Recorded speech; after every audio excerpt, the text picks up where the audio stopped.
Hello, friends. Did you know nearly 80% of those who watch my videos aren't subscribed?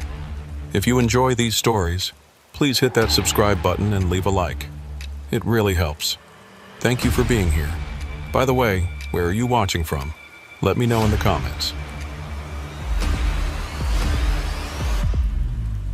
Thaddeus Merriweather's hands were trembling slightly on the steering wheel, but it wasn't from the cold. The cab heater was running almost too hot, pushing dry air through the vents until his eyes felt gritty and sore. He'd been driving since dawn, hauling a load of mining equipment from Billings eastward toward Bozeman, and the November sky had been threatening snow for the past 100 miles. Now, as he climbed into the mountains along Interstate 90, that threat was becoming a reality. Fat, white flakes were starting to drift down through the beam of his headlights, and the temperature gauge on his dashboard read 23 degrees Fahrenheit.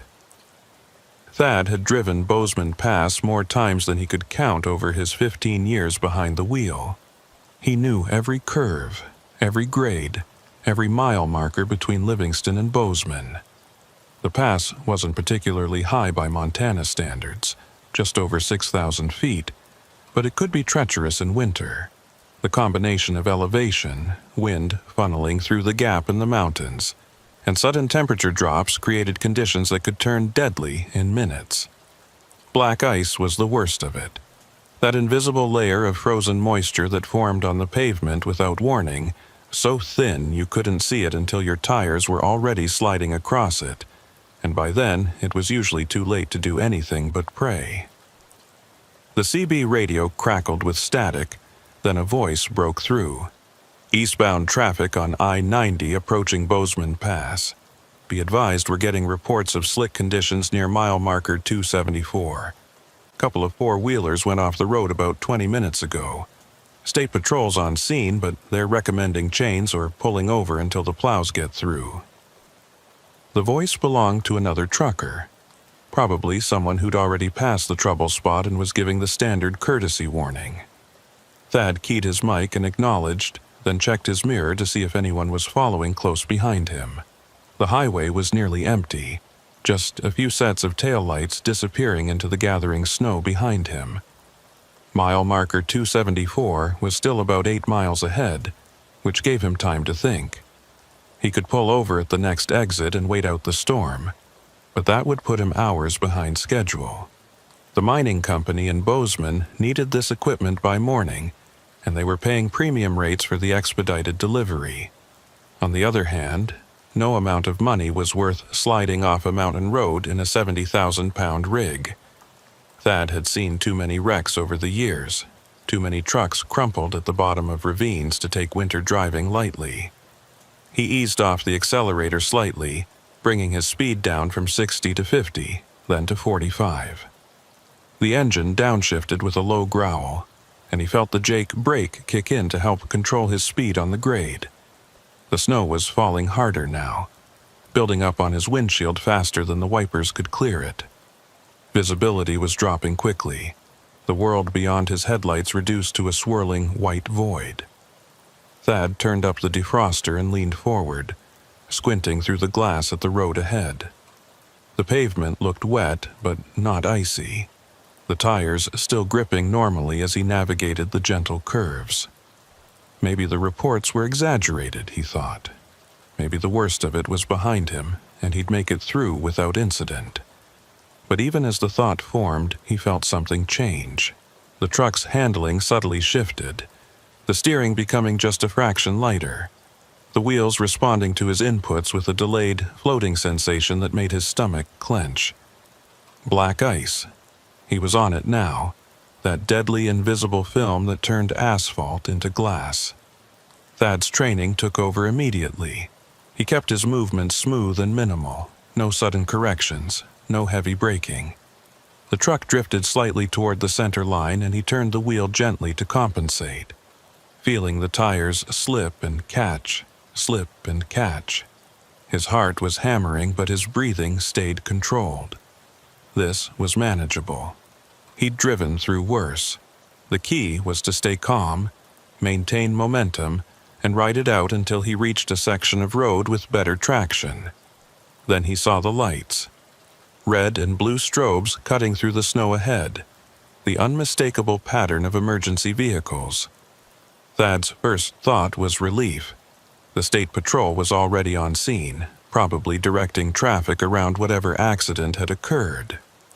But as he got closer, something about the scene didn't look right. The emergency lights were positioned strangely, some on the right shoulder, others in the median, and one set appeared to be in the middle of the eastbound lanes. He couldn't see any vehicles except for what looked like a single patrol car, and there were no flares or warning triangles set out, no trooper directing traffic. The CB crackled again, but this time the voice was different, distorted, barely audible through waves of static. Eastbound, mile 274, watch for crossing lanes. The transmission broke up completely, leaving only white noise. Thad frowned and reached for the microphone. "Say again, I didn't copy. You're breaking up pretty bad." No response. He tried again, but the CB had gone completely silent except for a low hum that seemed to pulse in rhythm with his heartbeat. He smacked the side of the radio with his palm, a gesture that never actually fixed anything but made him feel like he was doing something. The hum continued, unchanged. He was almost at the emergency lights now, close enough to see that they were indeed from a state patrol vehicle, a white Ford Explorer with Montana State Patrol markings. But the vehicle looked wrong somehow. It was positioned at an odd angle across the shoulder and part of the right lane, and as his headlights swept over it, Thad could see that the driver's side was completely caved in, the door crumpled like aluminum foil. The windows were shattered, glittering fragments of safety glass scattered across the pavement. But there was no trooper visible, no ambulance, no tow truck, just the wrecked patrol car sitting there in the falling snow with its lights still flashing. Thad's foot moved toward the brake, then stopped. Touching the brakes on black ice could send him into a spin, and the last thing he needed was to add his rig to whatever disaster had already happened here. He let the truck slow naturally, using the engine compression to reduce his speed as he tried to process what he was seeing. The patrol car looked like it had been hit hard, T-boned by something large and heavy, but there was no other vehicle visible, no debris field, nothing to indicate what had struck it. Just the wreck itself, sitting alone in the snow. As he crept past the patrol car, Thad's headlights illuminated something else. Tracks in the snow, fresh ones, cutting diagonally across both eastbound lanes from the median to the right shoulder. They weren't tire tracks, not exactly. They were more like grooves, two parallel lines about 6 feet apart, as if something heavy had been dragged or had slid across the highway. But the pattern didn't make sense. The grooves were too uniform, too straight, and they crossed the patrol car's position without deviation, as if whatever made them had simply passed through the vehicle rather than colliding with it. The CB suddenly erupted with sound, making Thad jump. But it wasn't a voice. It was a tone.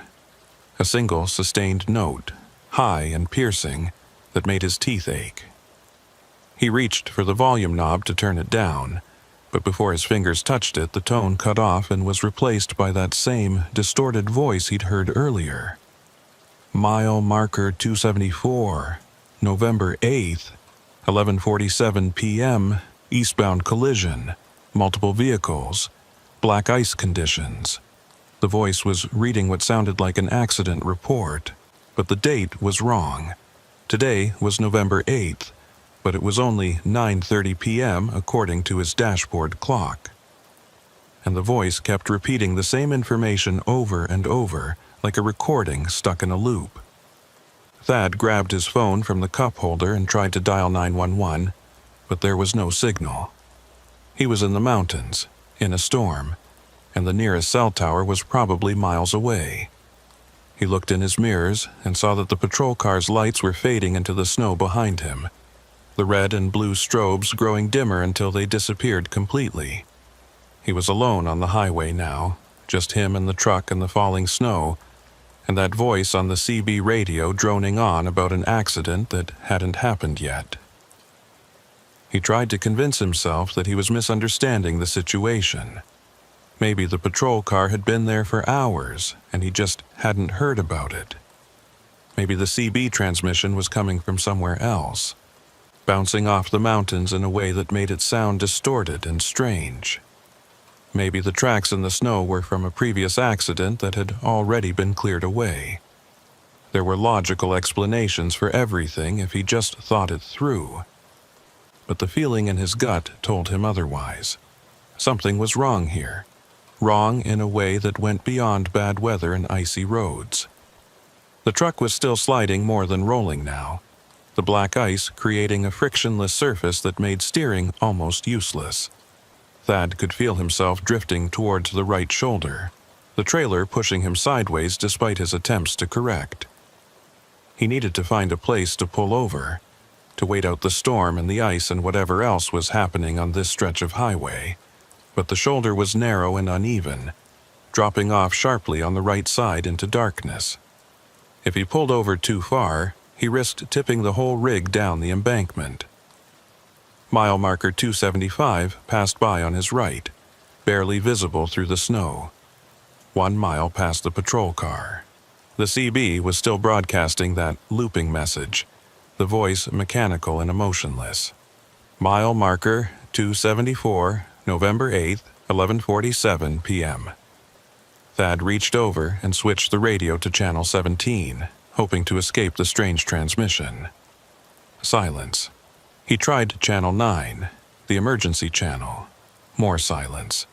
When he switched back to channel 19, the voice was still there, still repeating the same information as if he'd never left. Then he saw them. Footprints. Human footprints, clearly visible in the fresh snow on the right shoulder of the highway. They appeared suddenly as if someone had stepped out of thin air onto the pavement, and they ran parallel to the road for about 50 yards before angling off toward the median. Thad's headlights tracked them as he passed, and he could see that they were fresh, the edges still sharp and defined. But that made no sense. He'd just passed this section of highway seconds ago and there had been no one there. No one walking. No stranded motorist? Nothing. Yet, here were the prints, clear as day. He was about to key the CB microphone to ask if anyone else was seeing this when his headlights caught something in the median. A figure, standing motionless in the center of the grass strip that divided the eastbound and westbound lanes. It was too far away, and the snow was too heavy to make out details, but the shape was unmistakably human. Tall, wearing what looked like a long coat or jacket. Just standing there, facing the highway, not moving, not waving for help or trying to flag him down, just watching. Thad's breath caught in his throat. Every instinct screamed at him to keep driving, to not stop, to not investigate. But what if it was someone who needed help? What if it was a trooper from the wrecked patrol car, injured and disoriented? He eased off the accelerator even more, bringing the truck down to a crawl. The figure didn't move, didn't react to his approach at all. And as he got closer, Thad realized something that made his blood run cold. The figure wasn't standing on the snow. It was standing in the snow, as if it had been there long enough to sink down several inches. But the snow had only started falling heavily in the last 20 minutes.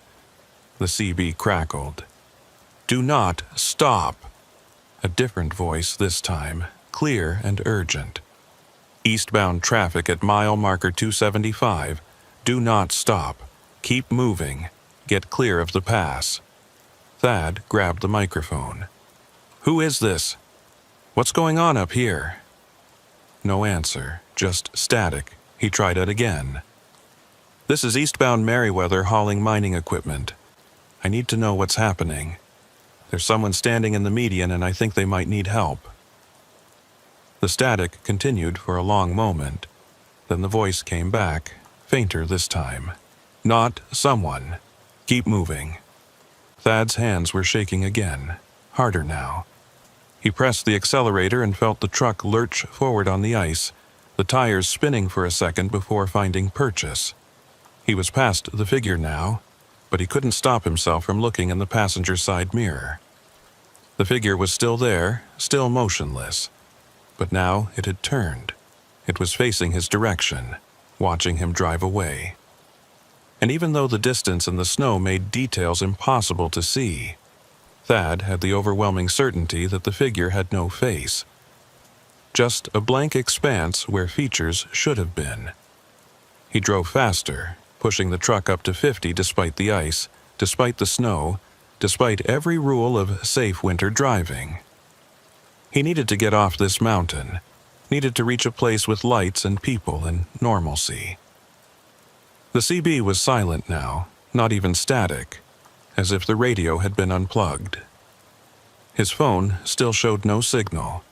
The dashboard clock read 9:47 p.m., exactly 17 minutes later than the last time he'd checked, even though it felt like hours had passed. Mile marker 276. Mile marker 277. The snow was easing slightly, visibility improving from near zero to maybe 100 yards. Thad could see the road ahead more clearly now, could see that he was climbing toward the summit of the pass. Another mile, and he'd start the descent toward Bozeman, down out of the worst weather, down to where the pavement would be clearer and the ice would thin out. Just one more mile. That's when he saw the vehicle. It was in the eastbound lanes ahead of him, sideways across both lanes, a dark SUV with its hazard lights flashing weakly. As Thad's headlights illuminated it, he could see steam or smoke rising from under the hood, and the driver's side door was hanging open. But like the patrol car, there was no one visible. No driver, no passengers, no one standing on the shoulder waiting for help. Just an abandoned vehicle blocking the highway. Thad's mind raced. He was still sliding on ice, still moving too fast to stop safely. The SUV was directly in his path, and if he tried to swerve around it, he'd either jackknife the trailer or go off the road completely. He had maybe 3 seconds to make a decision. His foot moved to the brake, touching it lightly, feeling the anti-lock system pulse under his boot. The truck shuddered, slowing but not stopping, and he turned the wheel carefully to the left, aiming for the narrow gap between the SUV and the median. The trailer swung out behind him, the rear wheels losing traction and starting to come around. Thad could feel the rig beginning to jackknife, could feel control slipping away. He counter-steered instinctively, turning into the skid, and somehow, miraculously, the trailer straightened out. He shot past the SUV with maybe 6 inches to spare on the left side, close enough to see through the open driver's door, close enough to see that the interior was empty, except for a cell phone lying on the center console, its screen still glowing. Then he was past it, the SUV shrinking in his mirrors, and he was still upright, still moving, still on the road. The descent began, the grade tilting downward, and Thad could feel the truck wanting to accelerate. He kept his foot off the brake and used the Jake brake and transmission to control his speed, letting gravity and friction do their work. The snow was definitely lighter now, the wind less intense. He was going to make it. He was going to get down off this mountain and into Bozeman, and he was never going to drive Bozeman Pass at night in winter again, as long as he lived. Mile marker 278 appeared on his right, then 279. The ice was breaking up, patches of wet pavement appearing between the frozen sections. Thad's grip on the steering wheel loosened slightly, his breathing coming easier. Whatever he'd experienced up there near the summit, whatever strange things he'd seen, they were behind him now. He'd made it through. But even as relief flooded through him, a part of his mind was cataloging the impossibilities. The wrecked patrol car with no accident scene, the footprints that appeared from nowhere, the figure in the median, the SUV blocking the road. and that voice on the CB reporting an accident at 11:47 p.m. on November 8th, more than 2 hours before it could possibly happen. The CB suddenly came to life again, clear as a bell, as if the strange interference had never existed. Eastbound traffic descending from Bozeman Pass, how's the road treating you? It was a different voice, friendly and casual, the standard trucker small talk. Thad keyed the mic, surprised at how steady his voice sounded. This is eastbound Merriweather. Roads are getting better past mile marker 280. Still some ice up near the summit, though. You might want to chain up if you're heading west. There was a pause. Then the other driver responded. Roger that. Haven't heard any accident reports tonight, so that's good news. Drive safe out there. No accident reports. Thad thought about the patrol car, about the SUV, about everything he'd seen. He almost asked the other driver if he'd passed any wrecks or emergency vehicles, but something stopped him. What would he say? That he'd seen vehicles that might not have been there? That he'd received CB transmissions from the future? That a faceless figure had watched him from the median? He'd sound crazy. Or worse, he'd sound like someone suffering from highway hypnosis or fatigue-induced hallucinations. So instead, he just acknowledged and set the mic back in its clip. Mile marker 282. The lights of Bozeman were visible now, a warm glow on the horizon that promised civilization and safety. Thad's hands had finally stopped shaking, but his mind was still racing, trying to make sense of what had happened. He'd driven through something up there on the pass, experienced something that defied explanation. But what? A premonition? A time slip? A warning? Or just the product of stress and bad weather and a tired mind playing tricks? He'd never know for certain, but as he guided his truck down toward the valley floor, toward the delivery depot and a hot meal and a warm bed, Thaddeus Merriweather made himself a promise. Tomorrow, he'd check the news reports, listen to the police scanner, maybe even call the State Patrol dispatch and ask if there had been any accidents on Bozeman Pass on November 8th. And if he found that there had been a wreck at mile marker 274 at 11:47 p.m., if he learned that a State Patrol vehicle had been struck and damaged at exactly that time and place, then he'd know. He'd know that what he'd experienced wasn't a hallucination or a dream. He'd know that somehow, impossibly, he'd been given a glimpse of something that hadn't happened yet. A warning on the ice. The delivery depot in Bozeman was quiet when Thad pulled in just after 11 p.m. The security guard at the gate, a heavy-set man with a gray beard, waved him through without much interest, barely looking up from his phone. Thad backed the trailer into Dock 7 and killed the engine, but he didn't get out right away. He sat there in the darkness of the cab, listening to the engine tick as it cooled, watching the snow continue to fall in the yellow pools of the parking lot lights. His hands had stopped shaking an hour ago, but the memory of what he'd seen on the pass was still vivid, still refusing to fade into the comfortable blur of road fatigue. He finally climbed down from the cab and walked into the depot office to complete the paperwork. The night manager, a thin woman in her 40s with her hair pulled back in a tight bun, processed his delivery receipt with efficient indifference.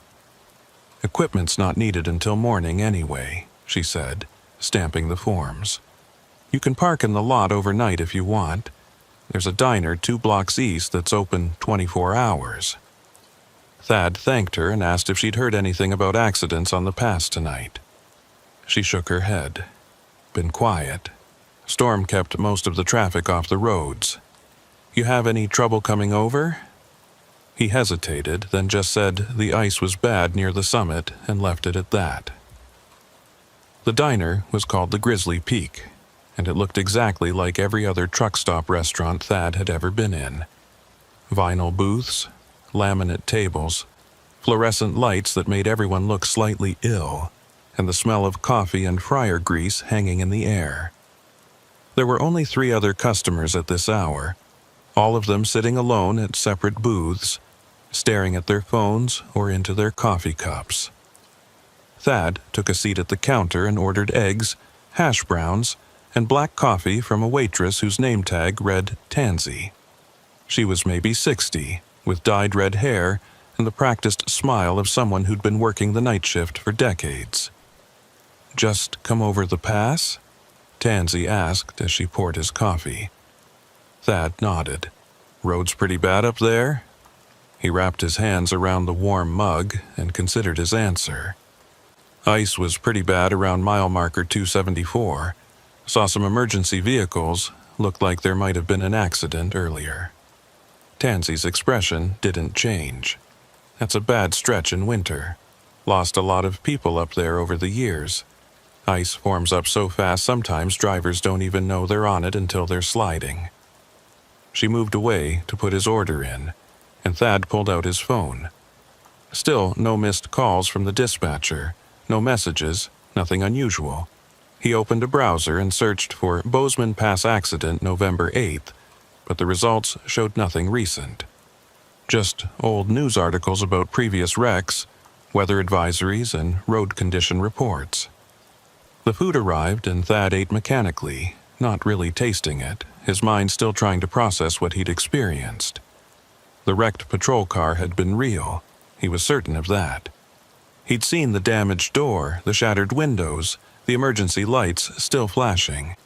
But if there had been an accident serious enough to crush a state patrol vehicle like that, where were the other emergency responders? Where was the ambulance, the fire truck, the tow trucks? Where was the trooper who'd been driving? And what about those tracks in the snow, those parallel grooves that seemed to pass right through where the patrol car sat? What could have made marks like that? He was chasing these thoughts in circles when Tansy came back to refill his coffee. "You look like you saw a ghost up there on the pass," she said. And though her tone was light, her eyes were serious. Thad met her gaze and saw something there, a flicker of knowing, as if she'd heard this kind of story before. "Just tired," he said. "Long day." She nodded slowly. "My husband used to drive truck. Ran the Billings-Bozeman route for 30 years. He told me once that the pass gets strange sometimes, especially in winter. Said there are nights when things don't quite line up right, when you see things that maybe already happened or maybe haven't happened yet." He stopped driving it at night after a while.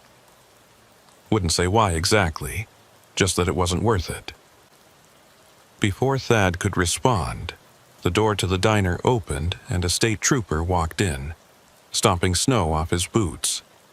He was young, maybe early 30s, with close-cropped dark hair and the kind of weathered face that came from spending too much time outdoors in harsh conditions.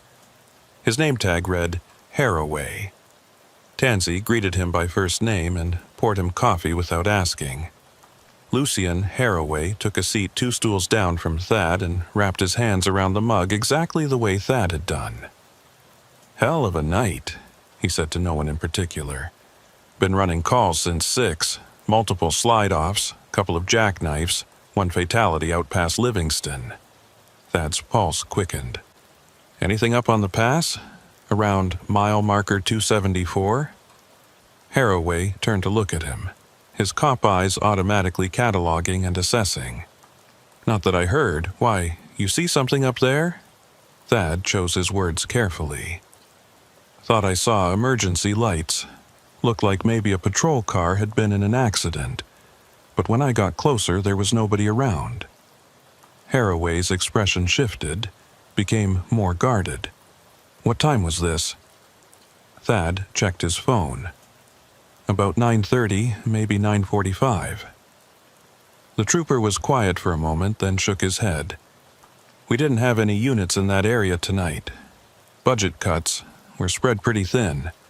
Closest car to the pass would have been me, and I've been down in the valley all evening." Something about the way Haraway said it felt off to Thad, like the trooper was being carefully truthful but not completely forthcoming. The vehicle I saw had Montana State Patrol markings, Thad pressed. White Ford Explorer looked like it had been T-boned on the driver's side. Lights were still flashing, but no one was there. Haraway's jaw tightened.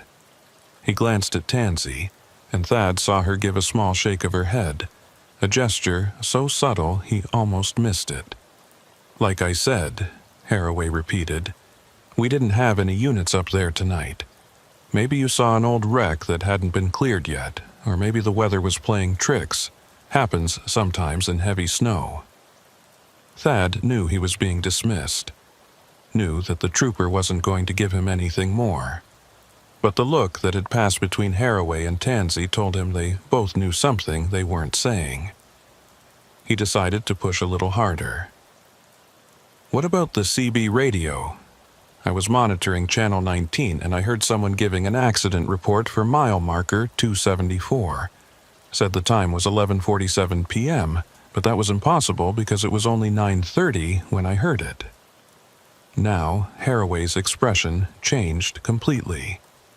The professional cop mask slipped, and for just a second, Thad saw something else underneath, something that looked like fear. "You heard that transmission?" the trooper asked quietly. Thad nodded, clear as day, kept repeating the same information over and over. Mile marker 274, November 8th, 11:47 p.m., multiple vehicle accident, black ice conditions. The diner had gone very quiet. Even the other customers seemed to be listening now, though they weren't looking directly at the conversation.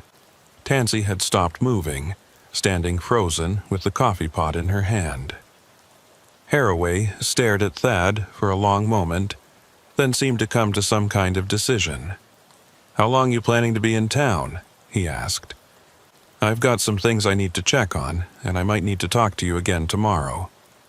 Thad shrugged. "I'm empty until my dispatcher lines up another load. Could be here a day or two." Haraway pulled out a business card and slid it across the counter. "Call me tomorrow morning. Not on the department line. Use my cell number on the back, and don't talk to anyone else about what you saw tonight." Not yet.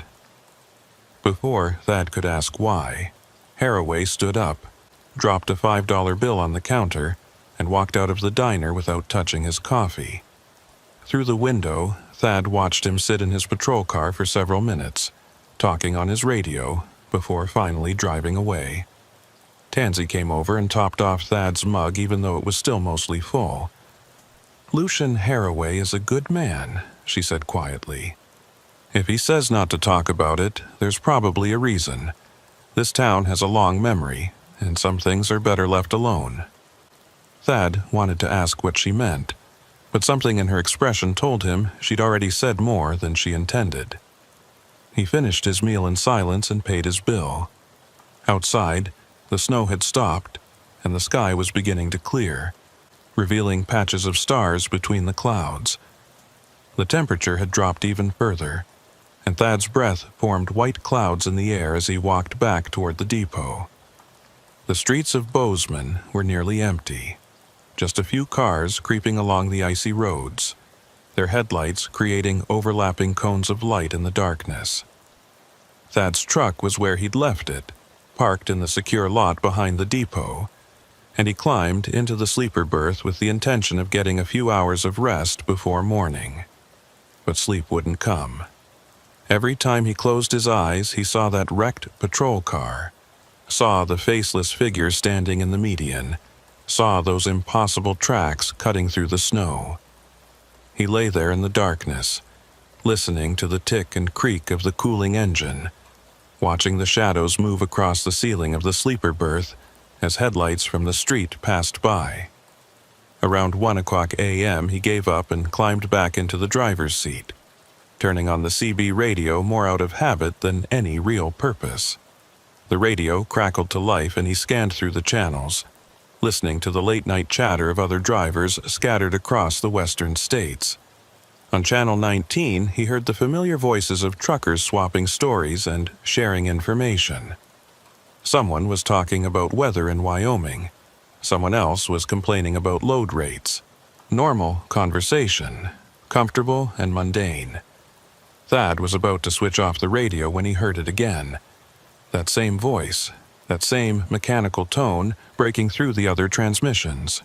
Mile marker 274, November 8th, 11:47 p.m., eastbound collision, multiple vehicles, black ice conditions. The same loop he'd heard on the pass, repeating endlessly. Thad grabbed the microphone. "Who is this? Identify yourself." The transmission continued, ignoring him. Mile marker 274, November 8th, 11:47 p.m. Other voices broke in now, other drivers hearing the strange broadcast. "Someone's got a stuck mic," one said. "Must be transmitting on a loop somehow." Another voice, older and more weathered. "That's not a stuck mic, that's the pass. You new boys probably haven't heard it before, but that transmission's been coming through on and off for years. Always the same message, always about an accident at 274. Thad keyed the mic again. "This is Merriweather. I drove through 274 tonight and I saw a wrecked patrol car up there. Is this transmission related to that?" The older voice came back immediately. "You saw it, the Explorer with the crushed door?" Thad confirmed. "Then you're lucky to be talking to us right now," the voice continued. "Most people who see that car don't make it off the pass." The CB erupted with multiple voices then, everyone trying to talk at once. Someone was calling the older driver crazy, saying it was just a local legend. Someone else was defending the story, claiming their brother had seen the same thing back in the 80s. Thad tried to cut through the noise. "Can someone please explain what's going on? What is that patrol car?" The older voice came back, and this time the static was less pronounced, as if the driver had gotten closer. "It's a ghost, son. A warning. That transmission you heard, that's from a real accident that happened back in 1987. Trooper named Whitlock was responding to a multi-vehicle pileup at mile marker 274 during a winter storm. Black ice conditions, just like the message says. She got hit by a semi that was sliding out of control, T-boned right on the driver's side. Killed her instantly." Thad felt cold despite the heater running. "Whitlock? That was the trooper's name?" the voice confirmed. "Tansy Whitlock. Young woman, only been on the force about 3 years. They say she was trying to warn eastbound traffic about the ice when she got hit. And ever since then, on certain nights, her patrol car appears up there on the pass. Some people see it, some don't. But everyone who does see it hears that transmission. Her last report before the accident. And the thing is, it's always dated for the future. Whatever time you hear it, it's always a couple hours ahead. Like she's trying to warn people about what's going to happen." Thad's mind was racing. Tansy Whitlock. The waitress at the diner was named Tansy. That couldn't be a coincidence. "Was Trooper Whitlock related to anyone in Bozeman?" he asked. The older driver didn't know, but another voice chimed in. "Her mother still lives here, owns the Grizzly Peak Diner. Real nice lady, been running that place for 40 years. Never talks about what happened to her daughter, though." The pieces were falling into place now, and Thad didn't like the picture they were forming. The waitress who'd told him about her truck-driving husband, who'd warned him that some things were better left alone. She'd lost her daughter on that pass, had been living with that loss for over 30 years. He was about to ask more questions when the CB went dead again. Not static, not interference, just complete silence as if someone had pulled the plug on every radio in the state. Thad switched channels, tried different frequencies, but got nothing. His phone showed it was 1:47 a.m., and outside the truck he could hear sirens in the distance, growing closer. Multiple vehicles by the sound of it, all heading in the same direction. He climbed out of the cab and walked to the edge of the parking lot where he could see the street. Fire trucks and ambulances were racing past, their lights painting the snow red and white as they headed west toward the interstate, toward Bozeman Pass, toward mile marker 274, and according to his phone, it was exactly 2 hours before 11:47 p.m. would arrive. Thad pulled out the business card Haraway had given him and dialed the cell number on the back. The trooper answered on the second ring, sounding wide awake despite the hour. Haraway. Thad didn't bother with preliminaries. There's an accident happening right now on the pass, isn't there? At mile marker 274. There was a long silence, then Haraway sighed. How did you know? Thad explained about the CB transmission, about what the other drivers had told him, about the pattern. Every time someone sees that patrol car and hears that transmission, does an accident actually happen 2 hours later? Not every time, Haraway said quietly, but often enough that we take it seriously. I got the call about 20 minutes ago. Semi jackknifed on the ice at 274, took out 2 passenger vehicles and another truck. 3 fatalities so far, maybe more. We're still working the scene. Thad's legs felt weak. I drove through that exact spot tonight. If I'd been 2 hours later... He didn't finish the sentence. Haraway finished it for him. You would have been right in the middle of it. Whatever you saw up there tonight, whatever you heard on that radio, it saved your life. Trooper Whitlock is still trying to do her job, still trying to warn people, even 37 years after she died doing it. Thad thought about the faceless figure he'd seen in the median, the way it had turned to watch him drive past. Had that been Tansy Whitlock? Was she still up there on the pass, still standing guard, still trying to prevent the kind of tragedy that had taken her life?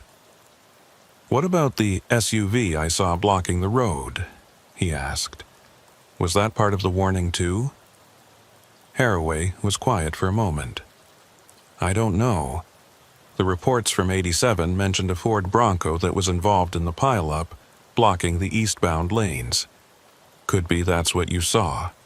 Could be the whole scene plays out the same way every time, like a recording. Or could be she's showing you what's going to happen, trying to get you to understand the danger. They talked for a few more minutes, Haraway, explaining that he'd need a formal statement in the morning, that there would be questions about what Thad had seen and heard. But it was clear the trooper already believed him, already knew the story because he'd probably heard it before from other drivers. When they hung up, Thad walked back to his truck and climbed into the sleeper berth. This time he didn't try to sleep. He just lay there in the darkness, thinking about a young state trooper named Tansy Whitlock, who'd died trying to warn people about black ice and who apparently hadn't let death stop her from continuing that mission. At exactly 11:47 p.m., or rather 11:47 a.m. on the clock now, since it had rolled past midnight, Thad turned on the CB radio one more time. The transmission came through immediately, clear and strong. Mile marker 274, November 8th, 11:47 p.m., eastbound collision, multiple vehicles, black ice conditions. But this time, after the standard loop, there was something else. A woman's voice, young and clear, speaking directly through the static. Drive safe out there. The roads can turn on you in a heartbeat. Watch for ice. Then silence. Thad grabbed the microphone. Trooper Whitlock, is that you? No response. Just the normal chatter of the CB resuming. Drivers talking about routes and weather and all the mundane details of life on the road. But Thad knew what he'd heard. Knew that somewhere on Bozeman Pass, in the snow and the darkness and the cold, Tansy Whitlock was still on duty, still protecting travelers, still doing her job the only way she could. And he knew that her mother, serving coffee and eggs in a diner 2 blocks away, carried the weight of that knowledge every day, unable to talk about it, unable to explain that her daughter had never really left. As dawn began to break over the mountains, painting the snow pink and gold, Thad made a decision. When his dispatcher called with the next load, he'd turn it down if it meant driving Bozeman Pass. He'd find other routes, other jobs, other ways to make a living. Not because he was afraid, though he was, but because some roads demanded a price for passage that he wasn't willing to pay. And because he now understood that the warnings he'd received weren't just about physical danger. They were about something deeper, something that lingered in the places where tragedy had occurred, something that couldn't rest until its work was done. The sun rose fully, burning off the last of the clouds, and Bozeman came to life around him. But Thad knew he'd never see this town or this highway the same way again. Thad spent the next morning at the State Patrol office giving his statement to Lucian Haraway. The trooper's office was a small room in the back of the building, walls covered with maps and incident reports, a coffee maker gurgling in the corner that looked like it hadn't been cleaned in months. Haraway took notes by hand, old school, filling out forms in careful block letters while Thad recounted everything he'd seen on the pass the night before. The wrecked Explorer, the tracks in the snow, the figure in the median, the CB transmission. Haraway listened without interruption, his expression neutral, giving nothing away. When Thad finished, Haraway set down his pen and leaned back in his chair. "I need to show you something," he said.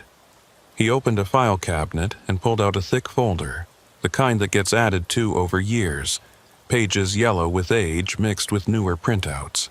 He spread photographs across his desk, and Thad felt his stomach drop. They were accident scene photos from 1987, taken on a winter night that looked identical to the one Thad had just driven through. Snow falling, emergency lights reflecting off ice. And there, in the center of several shots, was the white Ford Explorer with the crushed driver's side door, exactly as Thad had seen it. These were taken at 11:52 p.m. on November 8, 1987, Haraway said quietly. 5 minutes after Trooper Whitlock radioed in her position at mile marker 274. The semi that hit her was eastbound, driver lost control on black ice, couldn't stop. The vehicle spun sideways and T-boned her patrol car while she was parked on the shoulder with her lights on, trying to warn traffic. He pointed to another photo, this one showing parallel grooves in the snow crossing the eastbound lanes. These marks are from the semi's trailer. It was a flatbed hauling steel I-beams. When it jackknifed, the beams shifted and dragged across the pavement.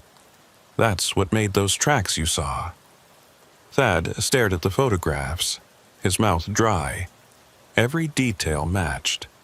The position of the vehicle, the pattern of damage, even the way the emergency lights cast their glow across the snow.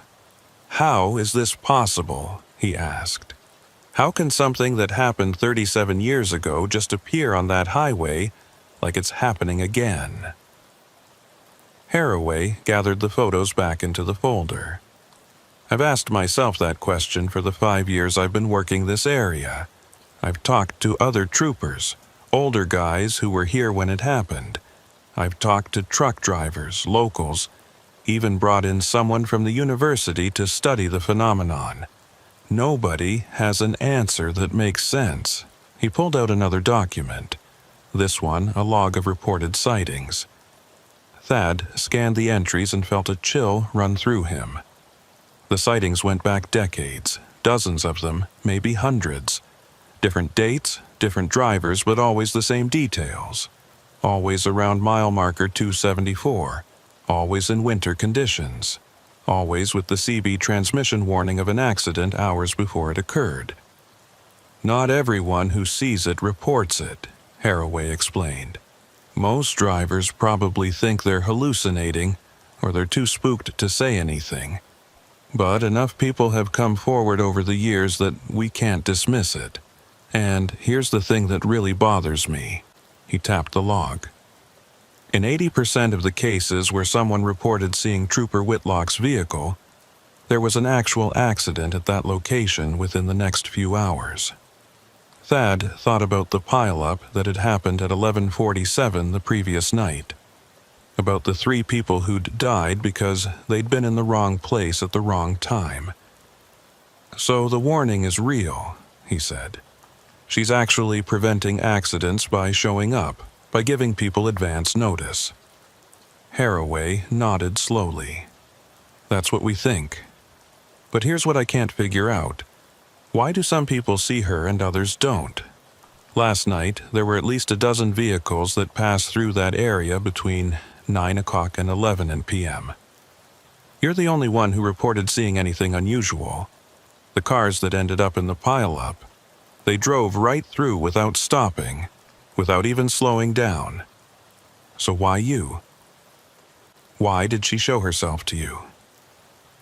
It was a question Thad had been asking himself since dawn. He had no answer. He wasn't special, wasn't particularly religious or spiritual, had never experienced anything paranormal before in his life. He was just a truck driver doing his job, same as thousands of others on the roads every night. Maybe it's random, he offered. Maybe she appears to everyone, but only some people actually see her. Haraway didn't look convinced. Or maybe there's a pattern we haven't figured out yet.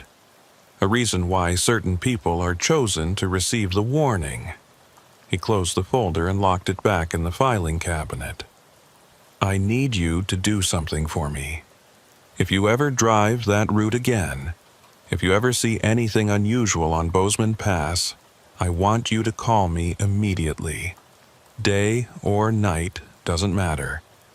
And I want you to keep a record of exactly what you see, what time you see it. Weather conditions, everything. Thad wanted to tell him that he'd never be driving Bozeman Pass again, that he'd decided to find other routes, but something stopped him. Some instinct told him that this wasn't over, that whatever had happened last night had connected him to that stretch of highway in a way he couldn't just walk away from. So instead he nodded and promised to call if anything came up. Haraway walked him out to the parking lot where Thad's rig sat waiting, the chrome catching the weak November sunlight. One more thing, the trooper said as they stood beside the truck. Tansy Whitlock, the woman who runs the diner, she knows what you saw last night. She's known about her daughter's presence on that highway for 37 years. If you want to understand what's happening, you should talk to her. The Grizzly Peak was busier during the lunch hour, the booths filled with construction workers and local business people taking their midday break. Thad found Tansy behind the counter, pouring coffee and chatting with customers as if she didn't have a care in the world. But when she saw him come in, something shifted in her expression. She gave him a small nod, barely perceptible, and gestured toward the back booth. Thad made his way through the crowded diner and slid into the seat. A few minutes later, Tansy appeared with a pot of coffee and 2 cups. Figured you'd be back, she said, sitting down across from him. Up close, in the daylight, Thad could see the resemblance. The shape of her eyes, the line of her jaw. She looked like an older version of the woman in the photograph Haraway had shown him from the personnel file. Trooper Tansy Whitlock, age 26, smiling in her dress uniform. Lucian told me you gave a statement this morning, she continued. Told me you saw my daughter's car on the pass, heard her voice on the radio. Thad nodded, unsure what to say. How did you talk to a mother about her dead daughter appearing on a highway as a ghost? Tansy saved him from having to figure it out. I know what you're thinking. You're thinking I'm some grief-stricken old woman who's convinced herself her daughter is still alive in some way because I can't let go. But that's not what this is. I know Tansy is dead.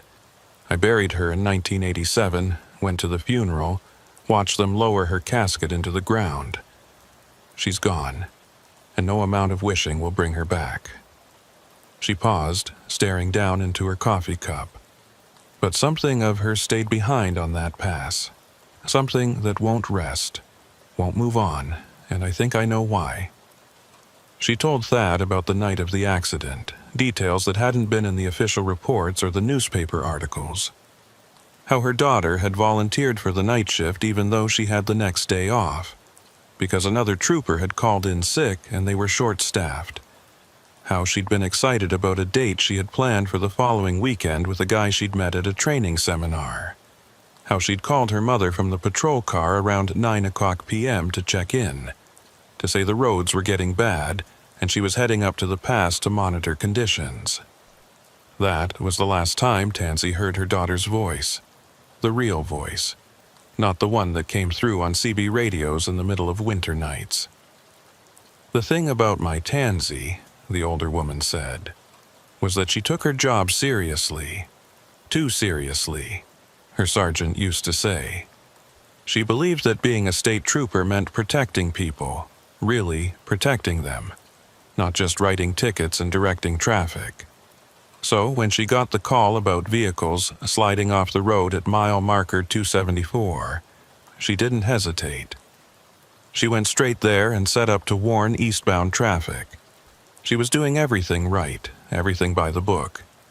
But the semi that hit her, the driver never saw her lights. He was going too fast for conditions, wasn't paying attention, and by the time he realized he was on ice, it was too late. Tansy's hands tightened around her coffee cup. He survived, you know. The truck driver. Walked away with minor injuries while my daughter died instantly. They charged him with negligent homicide, but he only served 18 months. 18 months for taking my baby's life. There was no bitterness in her voice, just a flat recitation of facts. As if she'd told this story so many times, the emotion had been worn smooth. But here's the thing I've come to understand over all these years.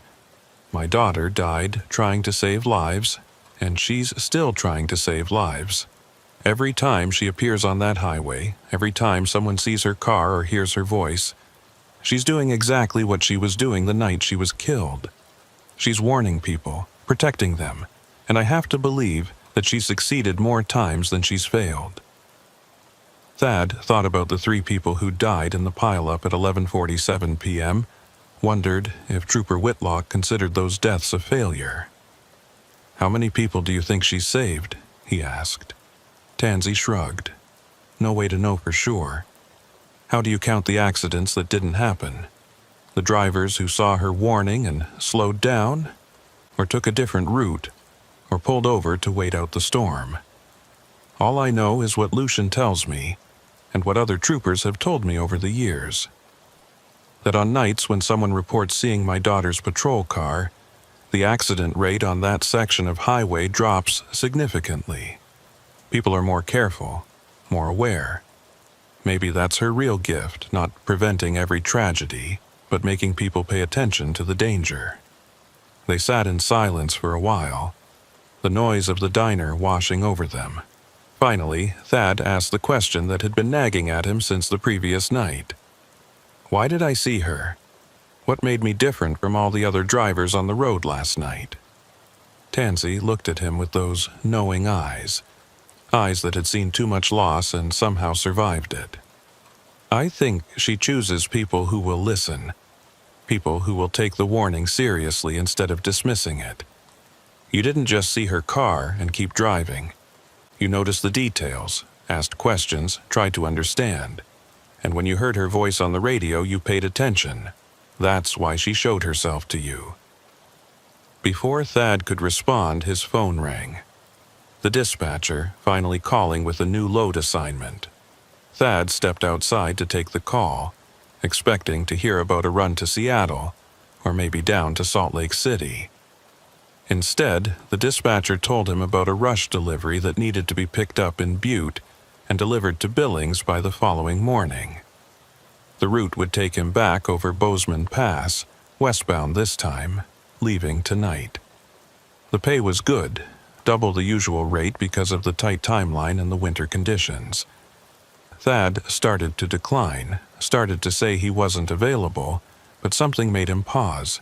He looked back through the diner window at Tansy, sitting alone in the booth, staring at nothing. He thought about Trooper Whitlock standing in the median in the snow, turning to watch him drive past, still doing her duty 3 decades after her death. And he thought about what Haraway had said, about there maybe being a reason why certain people received the warning. "I'll take it," he told the dispatcher. "Send me the pickup details." When he went back inside, Tansy was gone. The booth was empty, the coffee cups cleared away. But there was a note left on the table, written in precise handwriting on the back of a diner receipt. "Be careful on the pass tonight. She'll be watching for you." Thad picked up the load in Butte just after 5 p.m.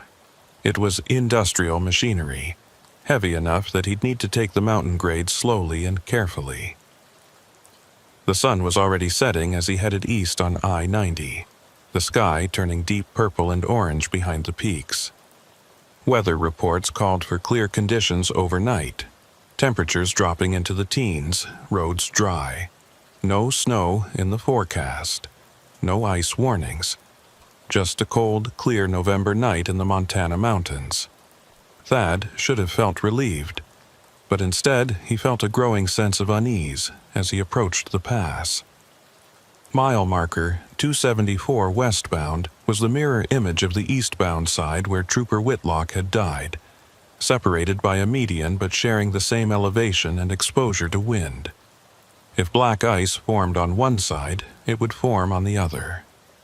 Thad checked his mirrors and saw only a few scattered vehicles behind him, their headlights small and distant. Traffic was light tonight. Most sensible people already home for the evening, not willing to risk mountain driving in the cold. He adjusted his grip on the steering wheel and settled in for the climb, trying to ignore the flutter of nerves in his stomach. The pass looked different at night, more imposing somehow, the mountains rising dark against the stars on either side. Thad's headlights carved a tunnel through the blackness, illuminating the white fog line and the reflective mile markers as they counted down. 280, 279, 278. The pavement was dry, his tires gripping normally, no sign of ice. The CB radio was quiet, except for occasional distant chatter from other drivers scattered across the state. Everything was normal. Everything was fine. And yet Thad couldn't shake the feeling that something was wrong, that something was waiting ahead in the darkness. At mile marker 276, he saw the first sign that his instincts were correct. Flares, the old-fashioned kind that burned with a red flame, were set out in a pattern across the westbound lanes, warning of something ahead. Thad slowed down, scanning the road for whatever hazard the flares were marking. But he couldn't see anything. No accident, no construction, no disabled vehicle. Just the empty highway and those burning flares casting their red glow across the pavement. He reached for the CB microphone. "Westbound on I-90 approaching mile marker 276. Anybody know what's with the flares? I'm not seeing any kind of incident here." No response. The CB remained silent. Thad crept forward, passing between the flares, expecting to see emergency vehicles or road workers at any moment. But there was nothing. Just more empty highway stretching ahead into the darkness. He checked his mirrors and saw the flares receding behind him, still burning, still marking nothing. His unease deepened. Someone had set out those flares, and recently too, because they were still burning strong. But who and why? He grabbed the mic again. "This is westbound Merriweather at mile marker 276. If there's DOT or State Patrol working this area, please advise. I've got flares set out, but no visible work zone." This time he got a response, but it wasn't what he expected. Static-filled and distorted, a woman's voice breaking through in fragments. "Westbound, 274, watch for crossing." It was the same voice he'd heard the previous night, Trooper Whitlock's voice, giving a warning he couldn't quite make out. Thad's pulse quickened. "Say again, I didn't copy. What am I watching for?" The static intensified, then cleared suddenly. The voice came through perfectly clear. No distortion, no interference. Watch for the crossing at 274. They don't always stop. Then silence. They don't always stop. What did that mean? Who doesn't stop? Thad's mind raced as he approached mile marker 274, his speed down to 35 miles per hour now, his eyes scanning the road ahead for whatever danger Trooper Whitlock was warning him about. The westbound lanes were empty, no traffic visible in either direction. The pavement was still dry. The temperature gauge on his dash read 18 degrees, cold enough for ice, but no moisture to freeze. Everything looked safe. Everything looked normal. And then he saw them. Headlights appearing suddenly in his lane, heading directly toward him. 2 vehicles, maybe 3, driving westbound in the eastbound lanes. No, that wasn't right. They were in his lanes, the westbound lanes, but they were going the wrong direction. They were heading east directly into oncoming traffic, directly toward Thad's truck. He jerked the steering wheel right, pulling onto the shoulder as the headlights bore down on him. For a fraction of a second, he could see the vehicles clearly. Old cars, 1980s models, a sedan, and a station wagon, and something that looked like a Bronco. They passed him in a rush of displaced air and were gone, vanishing into the darkness behind him. Thad stood on the brakes, the anti-lock system pulsing under his foot as the truck shuddered to a stop on the narrow shoulder. His heart was slamming against his ribs, his breath coming in short gasps. He grabbed the CB mic with shaking hands. "Westbound Merriweather at mile marker 274. I just had 3 vehicles pass me going the wrong way. They were heading east in the westbound lanes. Someone needs to stop them before they cause a head-on collision." He waited for a response, any response, but the radio stayed silent. He tried again, his voice rising. "This is an emergency. Wrong-way drivers at mile marker 274. Finally, a voice came back. It was Lucian Haraway, and he sounded exhausted. "Merriweather, this is Trooper Haraway. I need you to calm down and tell me exactly what you saw." Thad described the vehicles, their direction of travel, their approximate speed. Haraway listened without interrupting, then said quietly, "Those vehicles were part of the original accident in 1987. They're what Trooper Whitlock was trying to warn eastbound traffic about when she was killed. 3 cars had lost control on black ice and ended up going the wrong way. She saw them coming and tried to alert approaching vehicles. That's what you just saw. Not real cars, echoes." Echoes. Thad looked in his mirrors but saw only darkness. The vehicles were gone, if they'd ever really been there at all. "I felt them pass me," he said. "I felt the wind from them." Haraway sighed. "I know. Other drivers have reported the same thing. It feels completely real, but if you check your dashcam footage, if you've got one running, you won't see anything. Just an empty highway and your truck swerving onto the shoulder for no apparent reason." Thad realized the trooper was right. His dashcam had been recording the whole time. He could review the footage and prove to himself what had really happened. But somehow he knew what he'd find. Nothing, just like Haraway said. "Why is this happening?" Thad asked. "Why am I seeing things from 1987? Haraway's answer was barely audible over the radio static. "Because some nights on that pass, time doesn't work the way it should. The accident keeps replaying itself over and over, like a loop. Trooper Whitlock trying to save lives, the wrong-way vehicles, the whole tragedy. And sometimes people like you get caught in it, get shown what happened as a warning about what could happen. I don't understand it, nobody does, but I've learned to accept it." He paused. "Are you okay to keep driving? Because if you need to pull over and wait for daylight, I can arrange for another trooper to sit with you."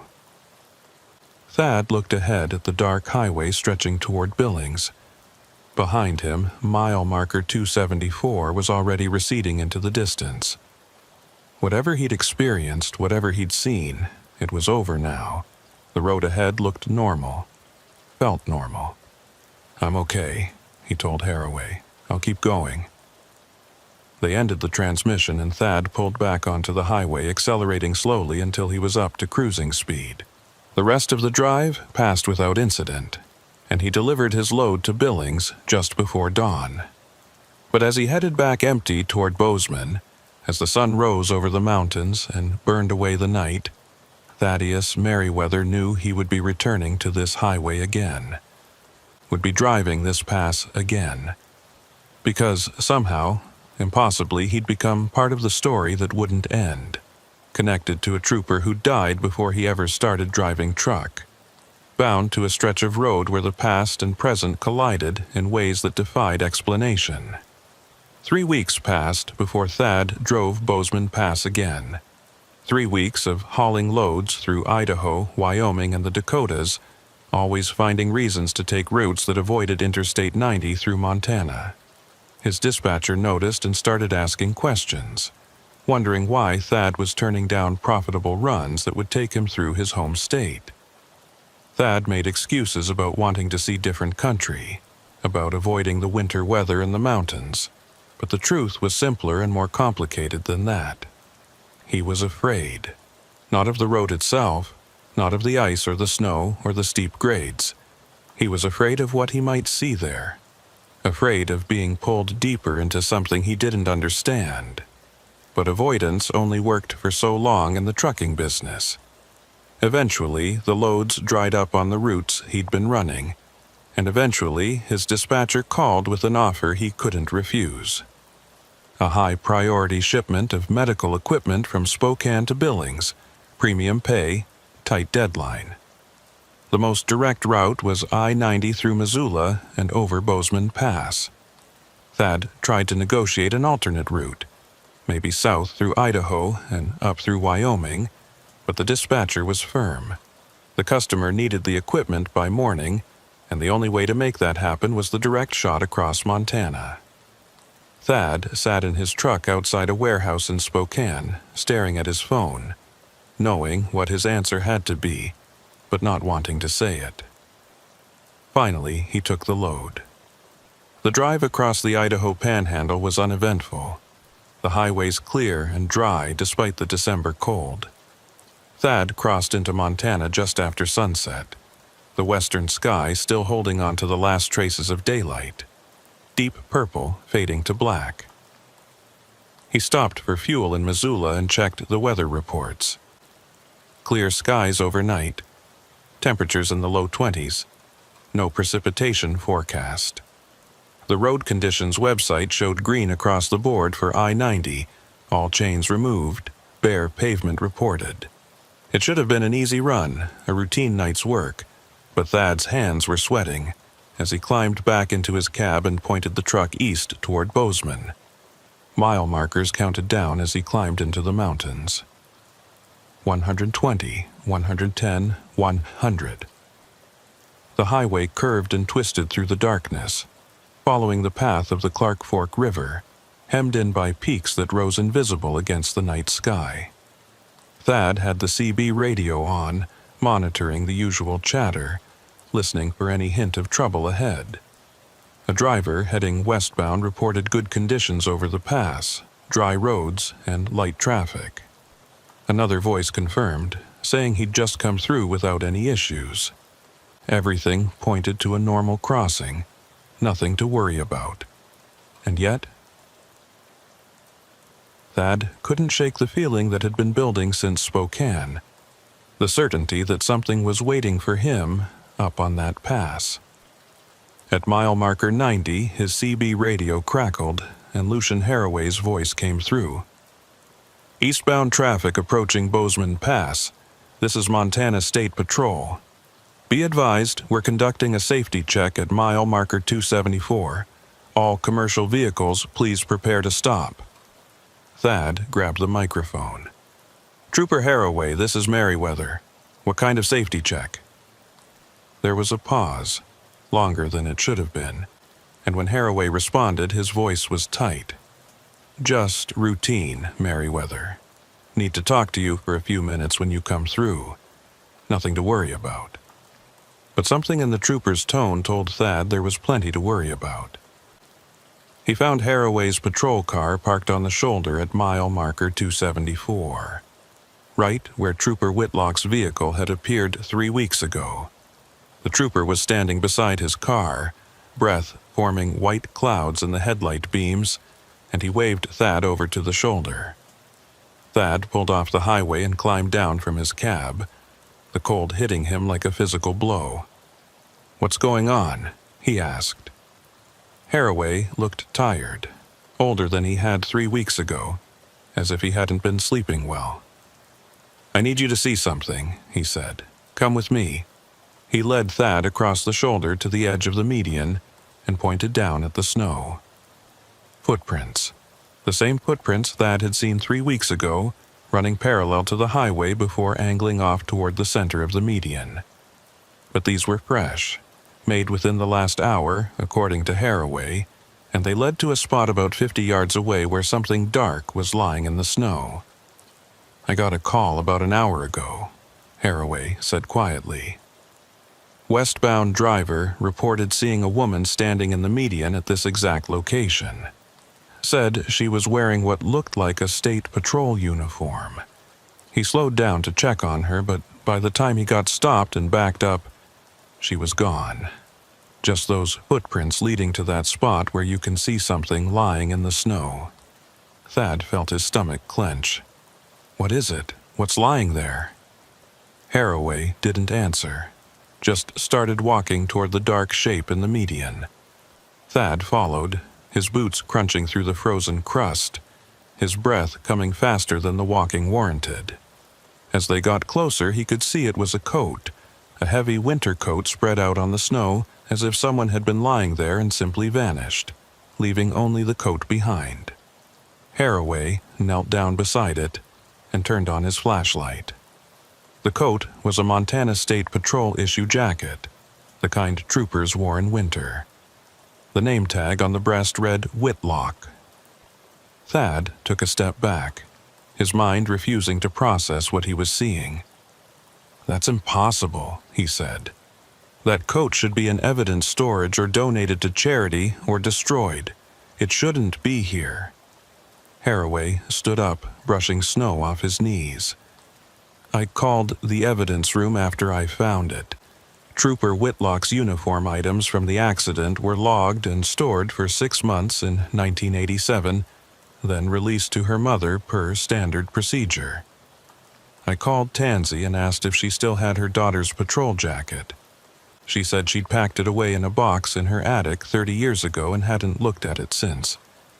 I asked her to check. She just called me back. The coat is gone from the box. Just gone." They stood there in the cold and the dark, staring at the jacket lying in the snow. Finally, Thad asked the question neither of them wanted to voice. "Is she trying to tell us something? Is this a message?" Haraway shook his head slowly. "I don't know what this is, but it's the first physical evidence we've ever had that something real is happening here. Not just sightings and voices on the radio, but an actual object that shouldn't exist, appearing in the exact spot where multiple witnesses have reported seeing her." He picked up the jacket carefully, as if it might vanish if handled too roughly. "I'm going to bag this as evidence, and I'm going to request that someone from the State Investigation Unit come take a look. This has gone beyond local folklore. This is something we can't explain away anymore." Thad walked back to his truck, his mind spinning. The coat was real, physical, something that could be touched and photographed and analyzed, which meant the apparitions of Trooper Whitlock weren't just hallucinations or atmospheric phenomena or mass hysteria. She was actually there, somehow, existing in a state that allowed her to manifest physical objects. The implications made Thad dizzy. If she could leave behind a coat, what else could she do? Could she actually interact with the physical world? Could she prevent accidents directly instead of just warning about them? And if so, why didn't she? What were the rules that bound her to that stretch of highway? He was about to climb back into his cab when Haraway called out to him. "Merriweather, wait." The trooper walked over, carrying the bagged jacket. "I need to ask you something, and I need you to be honest. Have you experienced anything unusual in the last 3 weeks? Dreams, visions, anything that might be related to this?" Thad thought about the nightmares he'd been having. The ones where he was driving through endless snow while faceless figures watched from the roadside. The ones where he heard his CB radio broadcasting warnings about accidents that hadn't happened yet. He'd dismissed them as stress, as his mind processing the strange experiences he'd had. But now he wondered. "Just dreams," he admitted. "Nothing concrete. Why?" Haraway looked uncomfortable. "Because the other drivers who've had encounters with Trooper Whitlock, the ones who've reported seeing her vehicle or hearing her voice, some of them have reported ongoing experiences afterward. Continued sightings, premonitions about accidents, a sense of being watched when they drive this route.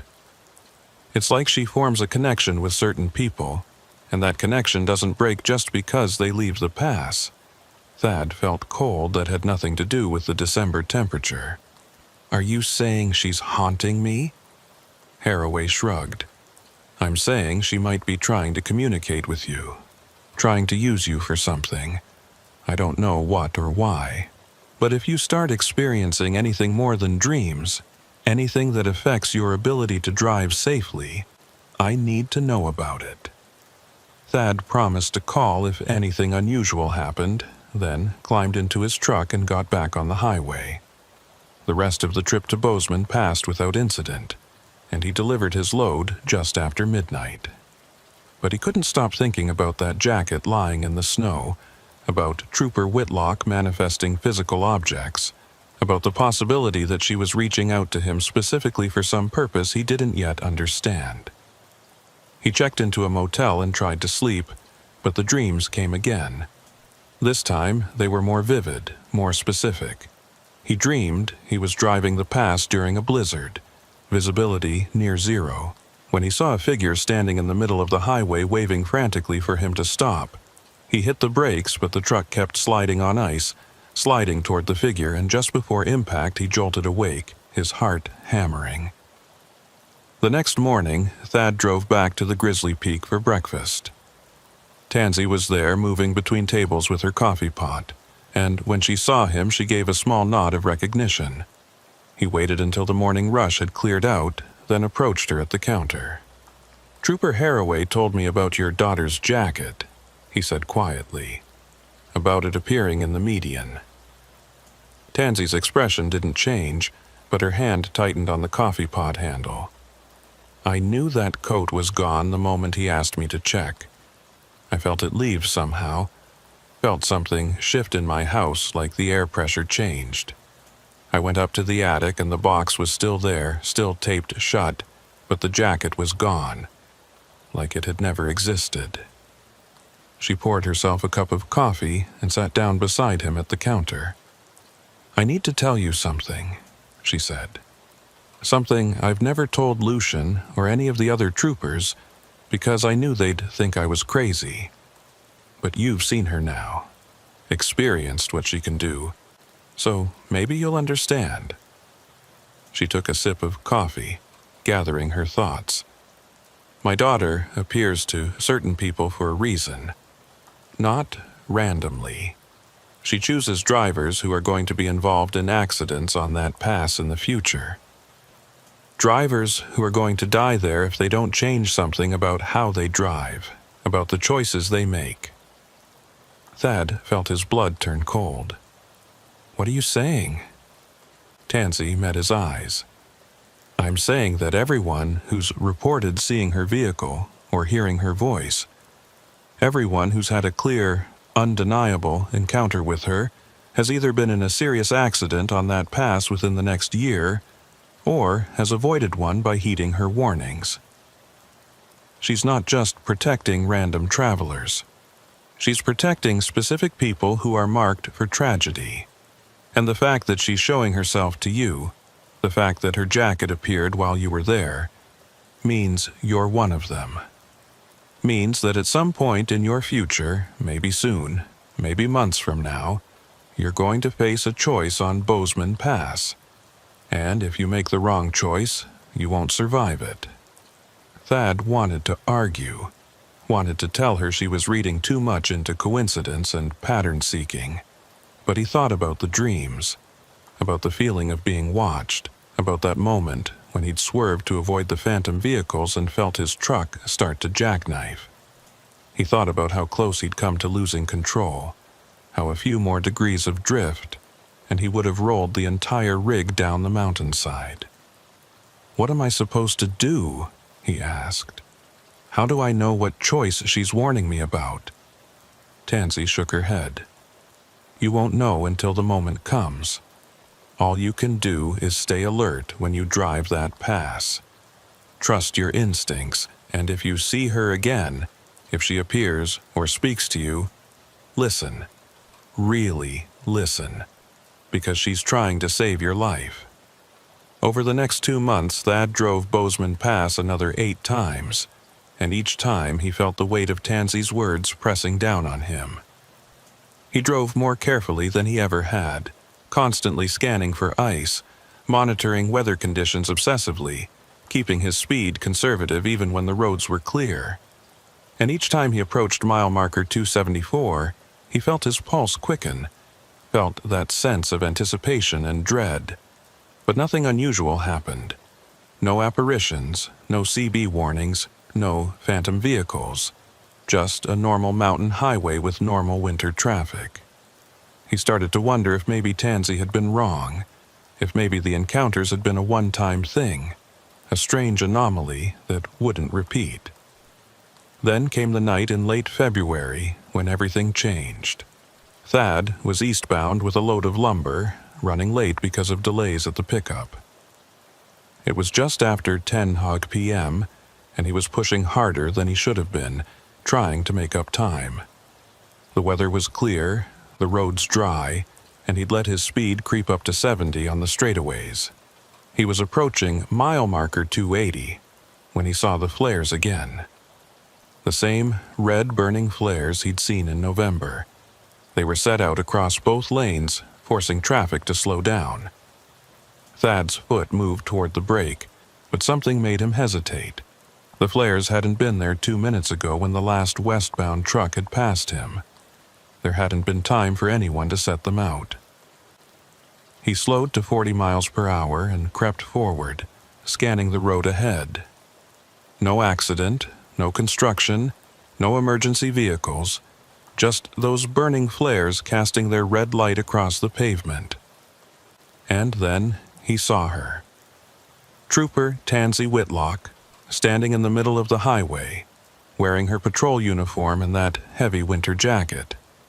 Her face was clearly visible in his headlights, young and serious, exactly as she'd looked in the photographs.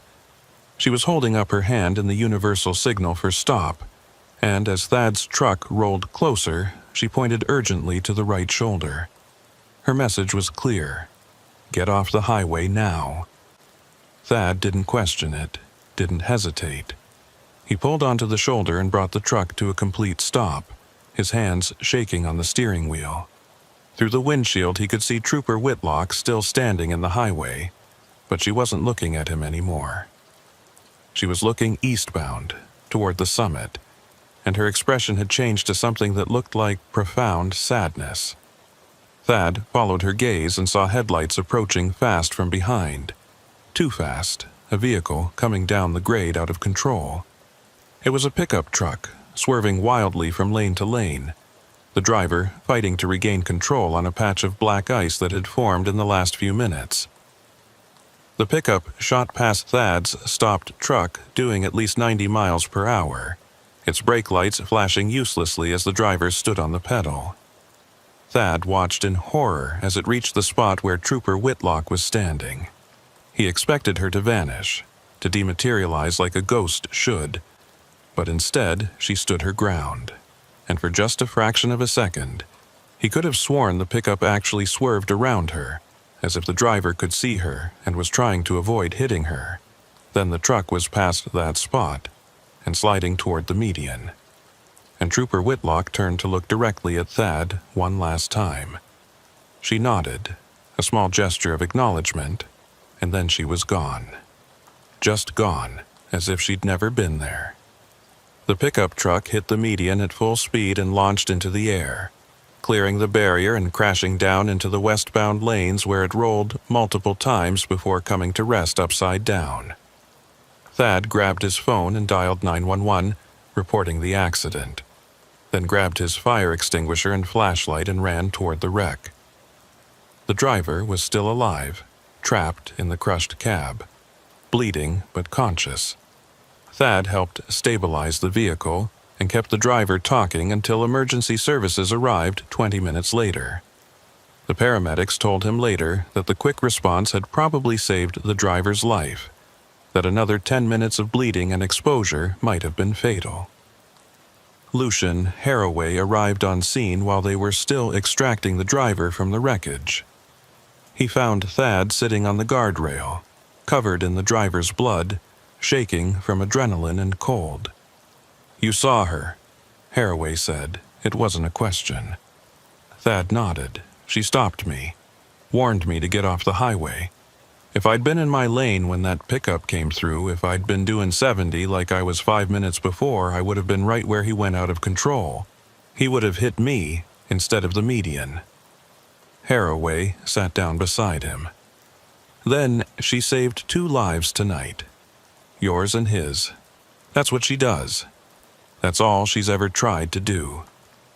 They sat in silence while the emergency crews worked, watching the lights flash red and blue across the snow.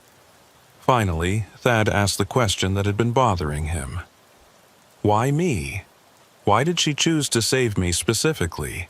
I'm just another truck driver, nobody special." Haraway was quiet for a long moment. "Maybe that's exactly why.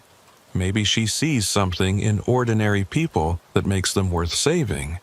Or maybe you remind her of someone she knew. Or maybe there's no logic to it at all, and she just does what she can, saves who she can, one driver at a time."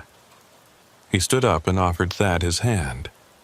"Whatever the reason, you're alive because of her. Don't waste it." The next morning, Thad went to the Grizzly Peak before leaving town. Tansy was there, and when she saw him, she knew immediately what had happened. She poured him coffee and sat down across from him without saying a word. Finally, Thad broke the silence. "She was real. I saw her face. She was standing right there in the highway, and she warned me, and she saved my life." Tansy's eyes were wet, but she was smiling. "I know. Lucian called me last night, told me what happened." She reached across the table and squeezed Thad's hand. "My daughter is still out there protecting people, still doing the job she loved, and that gives me more comfort than you could possibly understand." Thad finished his coffee and stood to leave. At the door, he turned back. "Does it ever end? Will she ever be able to rest?" Tansy's smile faded. "I don't know. Maybe when the last person she's meant to save is saved.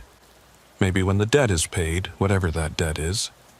Or maybe she'll be there forever, a guardian on that pass, watching over travelers for as long as people drive those roads." She paused. "But I hope not. I hope someday she finds peace. I hope someday I look up to that pass and I know she's finally gone home." Thad drove Bozeman Pass dozens more times over the following years, and he never saw Trooper Whitlock again. No apparitions, no warnings, no flares. Just a highway through the mountains, beautiful and treacherous and indifferent. But he never forgot what he'd experienced. Never forgot the night she'd stood in the highway and saved his life. And every time he passed mile marker 274, eastbound or westbound, he slowed down, paid attention, watched for ice. Because he knew that somewhere out there, in the spaces between what was and what could be, Tansy Whitlock was still on duty, still protecting travelers, still trying to prevent the kind of tragedy that had taken her life. And Thaddeus Merriweather drove those roads with the awareness that some debts could never be fully repaid, some warnings should always be heeded, and some guardians never stopped watching over the people they'd sworn to protect. The black ice could kill you in an instant, invisible and deadly. But sometimes, if you were very lucky, you got a warning. You got a chance to change your fate, and if you were smart, you took it. Years later, when other drivers asked Thad about the strangest thing he'd ever experienced on the road, he would tell them about Bozeman Pass, about the wrecked patrol car and the CB transmission from the future, about the trooper who died trying to save lives and never stopped trying. Some believed him, most didn't. But every driver who heard the story remembered it, and when they drove through Montana in winter, when they climbed up into those mountains, and the temperature dropped and the first snowflakes started to fall, they drove a little more carefully, watched a little more closely for ice. And maybe that was the point. Maybe that was Trooper Whitlock's real legacy. Not the individual lives saved, but the collective awareness raised. The reminder that the road demands respect, that winter demands caution, and that sometimes the warnings we receive come from the most unexpected sources. Thad never learned why he'd been chosen to receive those warnings, why Trooper Whitlock had appeared to him multiple times when most drivers never saw her at all. But he stopped trying to understand it. Some mysteries weren't meant to be solved. Some questions didn't have answers. All he knew was that he'd been given a gift, a second chance, and he wasn't going to waste it. He drove more carefully, helped other drivers when he could, paid attention to warnings, whether they came from weather reports or CB radios or instincts he couldn't explain. And late at night, when he was driving through darkness on some lonely highway far from Montana, he sometimes wondered if Trooper Whitlock had found others like him. Other drivers who needed warnings, who were marked for tragedy, who could be saved if someone just showed them the danger in time. He hoped she had. He hoped she was still out there doing her job, still protecting travelers, still making a difference one warning at a time. Because the alternative, that she was trapped alone on that pass, unable to rest, unable to move on, was too sad to contemplate. The black ice never announced itself. It formed in silence, invisible and deadly, waiting for the unwary. But sometimes, if you were very lucky and very blessed, you got a warning before you hit it. A voice on the radio, a figure in the median, a set of flares that shouldn't exist. And if you were smart, you listened, you slowed down, you survived. That was the lesson Thaddeus Merriweather carried with him for the rest of his driving career, through thousands of miles and hundreds of winter nights. The road was always dangerous, but it didn't have to be fatal. Not if you paid attention to the warnings, not if you remembered that some guardians never stop watching.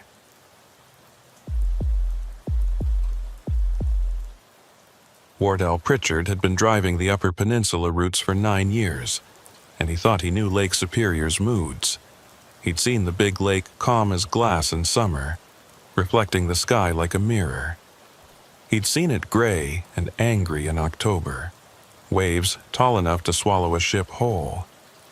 But he'd never seen it do what it was doing now, on this December afternoon, as he guided his Peterbilt westbound along M28 between Munising and Marquette. The lake was breathing. That was the only word for it. Huge clouds of mist were rolling off the water, billowing up and across the coastal highway like living things, obscuring the road for minutes at a time before retreating back to the shoreline. The phenomenon had a name, Wardell knew. Lake effect. When the water was still warm from summer and the air temperature plummeted, the difference created these massive steam banks that could reduce visibility to zero in seconds. The locals called it lake smoke, or sea smoke, or sometimes just the breath because of how it seemed to pulse and flow like something inhaling and exhaling. Wardell had driven through it before, but never this thick, never this persistent. The mist would roll across both lanes of M28, turn the world white for 30 or 40 seconds, then dissipate just enough to let him see 100 yards ahead before the next wave came. It was like driving through curtains, pushing through one only to find another waiting just beyond. He'd left Sault Ste. Marie that morning with a load of paper products destined for a distribution center in Ashland, Wisconsin, a straightforward run he'd made dozens of times. The route took him west along the southern shore of Lake Superior, through the small towns and vast forests of Michigan's Upper Peninsula, then across the border into Wisconsin. In good weather, it was a beautiful drive, the kind that reminded Wardell why he'd gotten into trucking in the first place. Miles of shoreline, rocky beaches, dense stands of pine and birch, the occasional glimpse of a freighter out on the big lake. But today the beauty was hidden behind walls of mist, and what should have been a 6-hour run was turning into something longer and considerably more tense. The dashboard clock read 3:47 p.m., which meant full darkness would arrive in less than an hour. December this far north meant short days, the sun setting before 5 o'clock, and Wardell wanted to be past the worst of the coastal sections before night fell completely. The mist was bad enough in daylight. At night, with only his headlights cutting through it, it would be nearly impossible to navigate safely.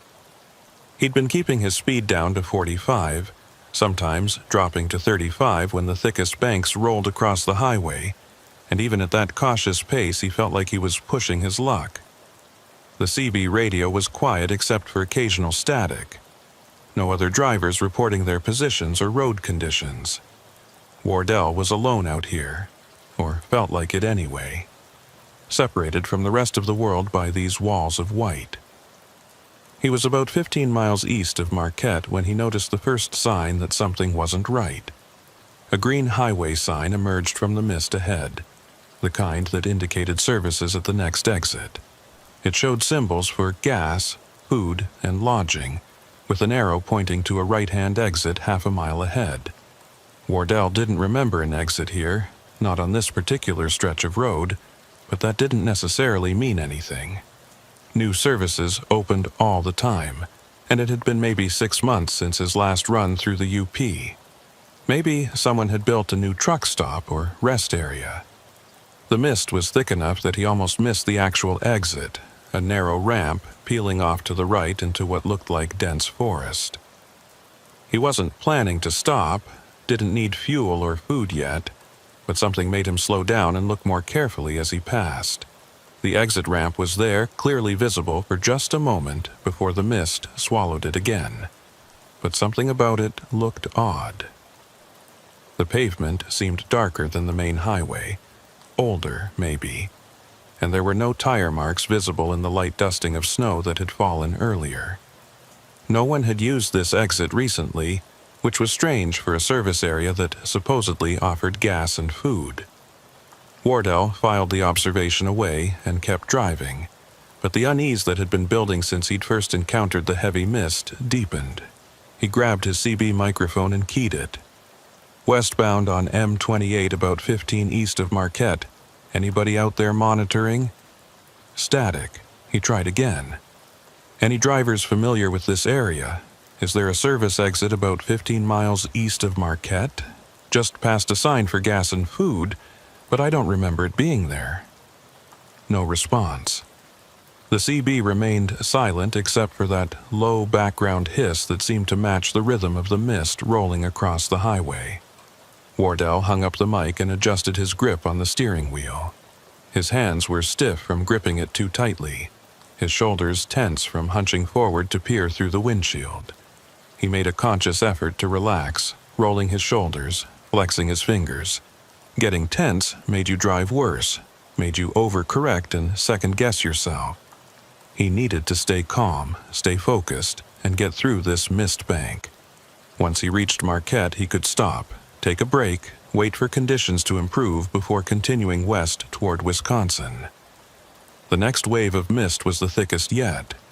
It rolled across the highway like a solid wall, completely obliterating everything more than 10 feet in front of his bumper. Wardell's headlights reflected back at him, creating a disorienting white glare that made it even harder to see. He slowed to 25 miles per hour, watching the fog line on the right side of the road, using it to keep himself in the lane. This was dangerous. If there was a stopped vehicle ahead, or an animal in the road, or another car doing something unpredictable, he'd have no time to react. But stopping completely wasn't an option either. The shoulder was narrow and there was no safe place to pull off. All he could do was keep creeping forward and hope the visibility improved soon. Something dark loomed up on the right side of the highway. Wardell caught just a glimpse before the mist swirled around it, but it looked like a building. A large building set back from the road, with what might have been a parking lot in front. He was past it before he could process the details, but his mind was already working on the information. A building out here? On this remote stretch of M28? He glanced in his mirror but could see nothing behind him except white mist. The building, whatever it was, had already disappeared. Wardell considered stopping, backing up to investigate, but that seemed like a bad idea in zero visibility. Better to keep moving forward. If it was a rest area or truck stop, there would be signs, lights, some indication of what it was. But as he continued westbound, Wardell realized he hadn't seen any signs. No advance warning that a facility was ahead. No directional markers. Nothing. Just that brief glimpse of a dark structure in the mist. And now that he thought about it, the building had looked odd. Not modern, not the kind of clean metal and glass design you'd expect from a recent construction. It had looked older, more solid, like something built decades ago and left to weather. The mist was starting to thin slightly and Wardell could see maybe 50 yards ahead now. The highway stretched empty in both directions. No other vehicles visible, no buildings, just the road and the forest and the mist rolling in from the invisible lake on his left. His fuel gauge was sitting at just under a quarter tank, lower than Wardell liked to let it get. He'd been planning to fuel up in Marquette, but that was still at least 20 minutes away at his current speed, maybe more if the mist didn't clear. He started thinking about that exit he'd passed, that sign indicating services available. If there was actually a gas station there, it might be worth turning around and checking it out. Getting fuel now would give him more options, more flexibility. He wouldn't have to worry about running low if conditions got worse. Wardell chewed on the inside of his cheek, weighing his choices. Keep pushing forward to Marquette, or turn back and investigate that exit. The decision was made for him when the mist suddenly thickened again, worse than before, reducing visibility to almost nothing. Wardell hit his four-way flashers and slowed to 15 miles per hour, barely crawling. This was insane. He couldn't drive in these conditions. He needed to get off the highway, find somewhere safe to wait it out. And that exit, with its promise of services, was only a few miles behind him. Wardell checked his mirrors, saw nothing but white, and carefully began to slow even further. There was no turnaround here, no median crossover, but the highway was completely empty. If he was careful, if he used his flashers and checked thoroughly, he could turn the truck around and head back to that exit. It took him 5 minutes to execute a safe turnaround, using the full width of the highway and part of the shoulder on both sides. Any truck driver watching would have winced at the maneuver, but Wardell was careful, taking his time, making sure his trailer tandems were positioned correctly. When he finally had the truck pointing eastbound back the way he'd come, the mist had thinned just enough to let him see the road ahead.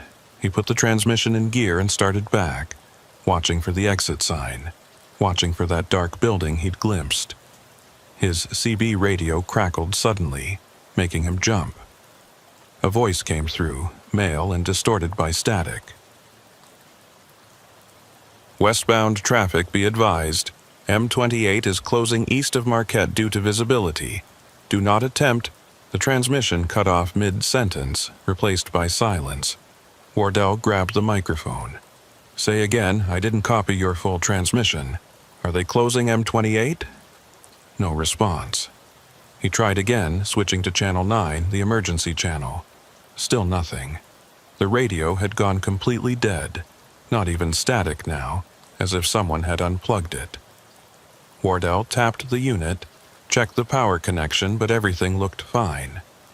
The radio was on, the display was lit up, but no sound was coming through. He switched back to Channel 19 and heard nothing. Back to Channel 9, same thing.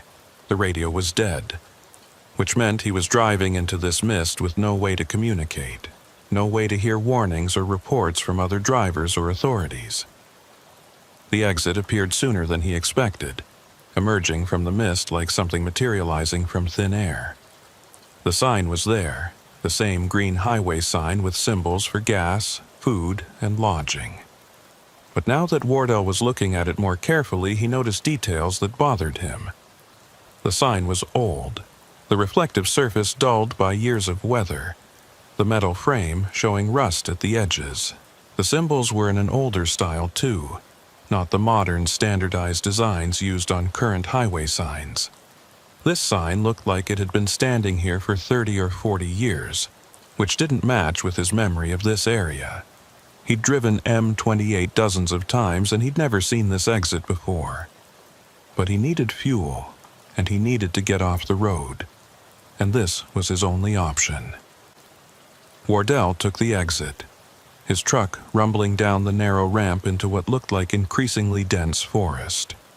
The pavement under his wheels was definitely older, cracked and patched, with weeds growing through the gaps. The ramp curved to the right and descended, and Wardell had the odd sensation of driving down into something, like the exit was leading him below ground level even though the terrain looked flat. The mist was thinner here, blocked somewhat by the trees, and he could see better. Ahead of him the ramp ended at a T intersection, and beyond that he could make out buildings. It was a rest area, or had been once. A main building sat at the center, 2 stories tall, built in a style that looked distinctly 1970s. Brown brick, narrow windows, a flat roof with a slight overhang. To the left was what appeared to be a service station, with old-style gas pumps under a canopy. To the right were several parking spaces, and beyond those a picnic area with tables and what might have been restrooms. Everything was there. Everything you'd expect from a highway rest stop, but everything was wrong. The building looked abandoned, windows dark, no lights visible anywhere. The gas station pumps were old, the kind Wardell remembered from his childhood, tall and narrow with the price displays on top. And there were no other vehicles anywhere. No cars, no trucks, nothing. Wardell brought his truck to a stop at the T intersection and sat there with the engine idling, trying to decide what to do. Every instinct told him to turn around, get back on M28, push through to Marquette despite the mist. But his fuel gauge was sitting at a quarter tank, and the logical part of his mind said he should at least check if the gas station was operational. Maybe it was one of those automated places, card reader pumps that didn't need an attendant. Maybe the building was dark because it was late afternoon and no one was using the facilities. There could be perfectly reasonable explanations for everything he was seeing. Wardell put the truck in gear and turned left toward the gas station. As he pulled up alongside the pumps, details became clearer and his unease deepened. The pumps weren't just old, they were ancient. Mechanical meters instead of digital displays. Prices posted in hand-painted numbers that read 79 cents per gallon. Wardell knew gas prices fluctuated, but they hadn't been 79 cents in his lifetime. These pumps hadn't been updated in decades, maybe hadn't been used in decades. He climbed down from his cab and approached the nearest pump, looking for some indication that it was still functional. The hoses were cracked, the metal nozzle corroded. When he tried the handle, it wouldn't budge. The pump was dead, had been dead for years. Wardell stepped back and looked around the rest area. In the improving light with the mist thinning, he could see more details. The picnic tables were weathered gray, some of them collapsed. The trash cans were rusted through. The restroom building had a padlocked door with a faded sign that read, "Closed." This place had been abandoned long ago, probably decades. So why had there been a highway sign indicating services available? Why had that sign looked relatively new, or at least maintained, while everything here was falling apart? Wardell walked toward the main building, his boots crunching on gravel that was being slowly consumed by moss and grass. The main building had large windows across the front, the kind that would have looked into a restaurant or visitor center. Wardell cupped his hands against the glass and peered inside. What he saw made his breath catch. The interior wasn't empty. It was furnished, set up like a functioning rest-stop restaurant. Tables with chairs, a counter with stools, display cases that looked like they still held food. But everything was covered in dust, thick layers of it, and there were cobwebs strung across every surface. More disturbing were the details. Place settings on some of the tables, as if people had been eating there and just walked away mid-meal. A coat hanging on a rack by the door, slowly being consumed by mildew. A newspaper spread out on the counter, its headline too faded to read but the date visible. August 17th, 1979. Wardell stepped back from the window, his heart pounding. This place had been closed since 1979, over 40 years ago. But someone had been maintaining the highway sign, keeping it visible, directing travelers here. Why? He turned and looked back toward the exit ramp, half expecting to see it had disappeared, but it was still there, a dark gap in the trees. He could leave right now, get back on M28, forget about this place. But something held him there, some combination of curiosity and confusion. If this rest area had been closed for over 40 years, why did it look like people had just walked away from it?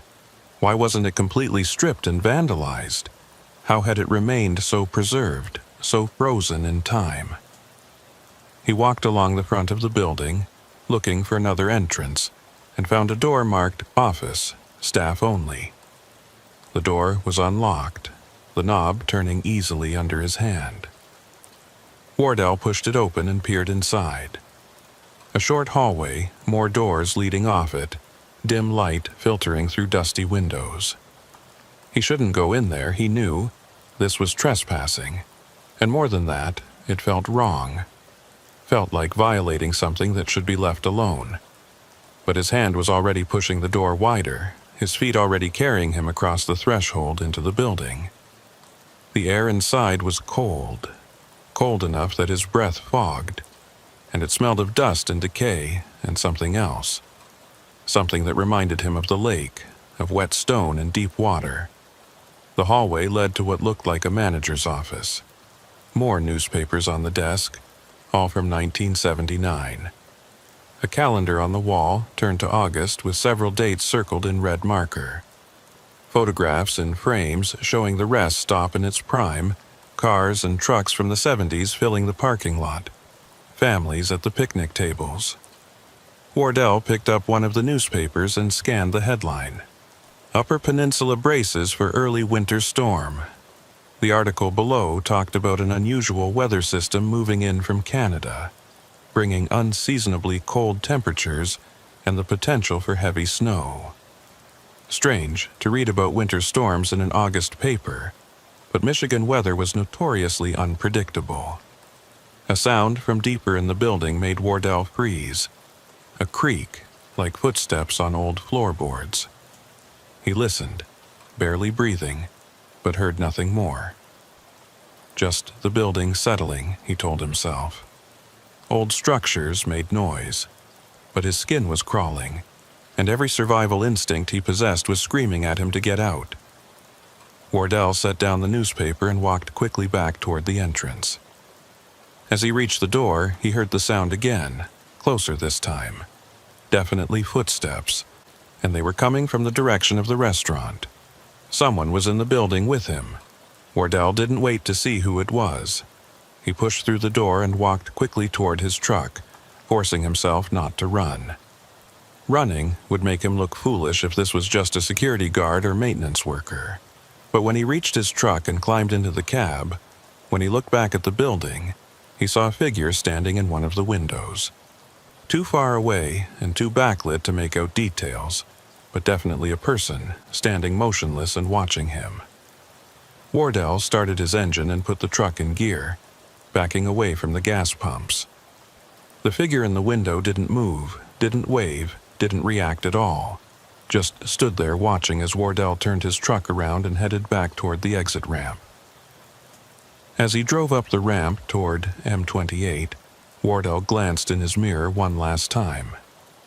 The rest area was disappearing into the mist behind him, the buildings fading into white, and for just a moment he thought he saw more figures. Several of them standing in the parking lot, standing by the picnic tables, all facing his direction, all watching him leave. Then the mist swallowed everything and he was back on the exit ramp, climbing up toward the highway. His hands were shaking on the steering wheel and his heart was racing. What had he just experienced? An abandoned rest stop that looked like it had been closed for 40 years, yet somehow preserved as if it had just been locked up yesterday. And those figures, were they real? Security guards? Squatters using the abandoned building? Or something else? The exit ramp delivered him back onto M28, and Wardell turned westbound again, back toward Marquette. The mist had thinned considerably while he'd been at the rest area, and he could now see several hundred yards ahead. The visibility was still poor, but manageable, and he pushed his speed up to 50 miles per hour, wanting to put distance between himself and that exit. He drove for 20 minutes without seeing any other vehicles, the highway completely empty, and when he finally saw the lights of Marquette ahead, he felt relief wash through him. Civilization, people, normalcy. He could fuel up, grab some food, maybe ask some locals about that rest area, and find out what its story was. But even as he saw the first buildings of Marquette appearing through the thinning mist, Wardell couldn't shake the image of those figures standing in the parking lot. Couldn't forget how the rest area had looked frozen in time, preserved like something in a museum. And he couldn't stop wondering about that newspaper headline, about an early winter storm in August 1979, about what might have happened at that rest stop that caused it to be abandoned so suddenly that people left their meals half-eaten and their coats on the rack. Something had happened there. Something that made them leave in a hurry. And Wardell had a growing suspicion that whatever it was, it had never really ended. The truck stop on the western edge of Marquette was exactly what Wardell needed. Bright, fluorescent lights, the smell of diesel and coffee, other trucks parked in neat rows with their engines idling. Normal things, real things. He pulled into an empty spot and sat there for a moment with his own engine running, just letting the familiar sounds and sights wash over him. Through the windows of the main building he could see people moving around, truck drivers getting coffee, a clerk behind the register.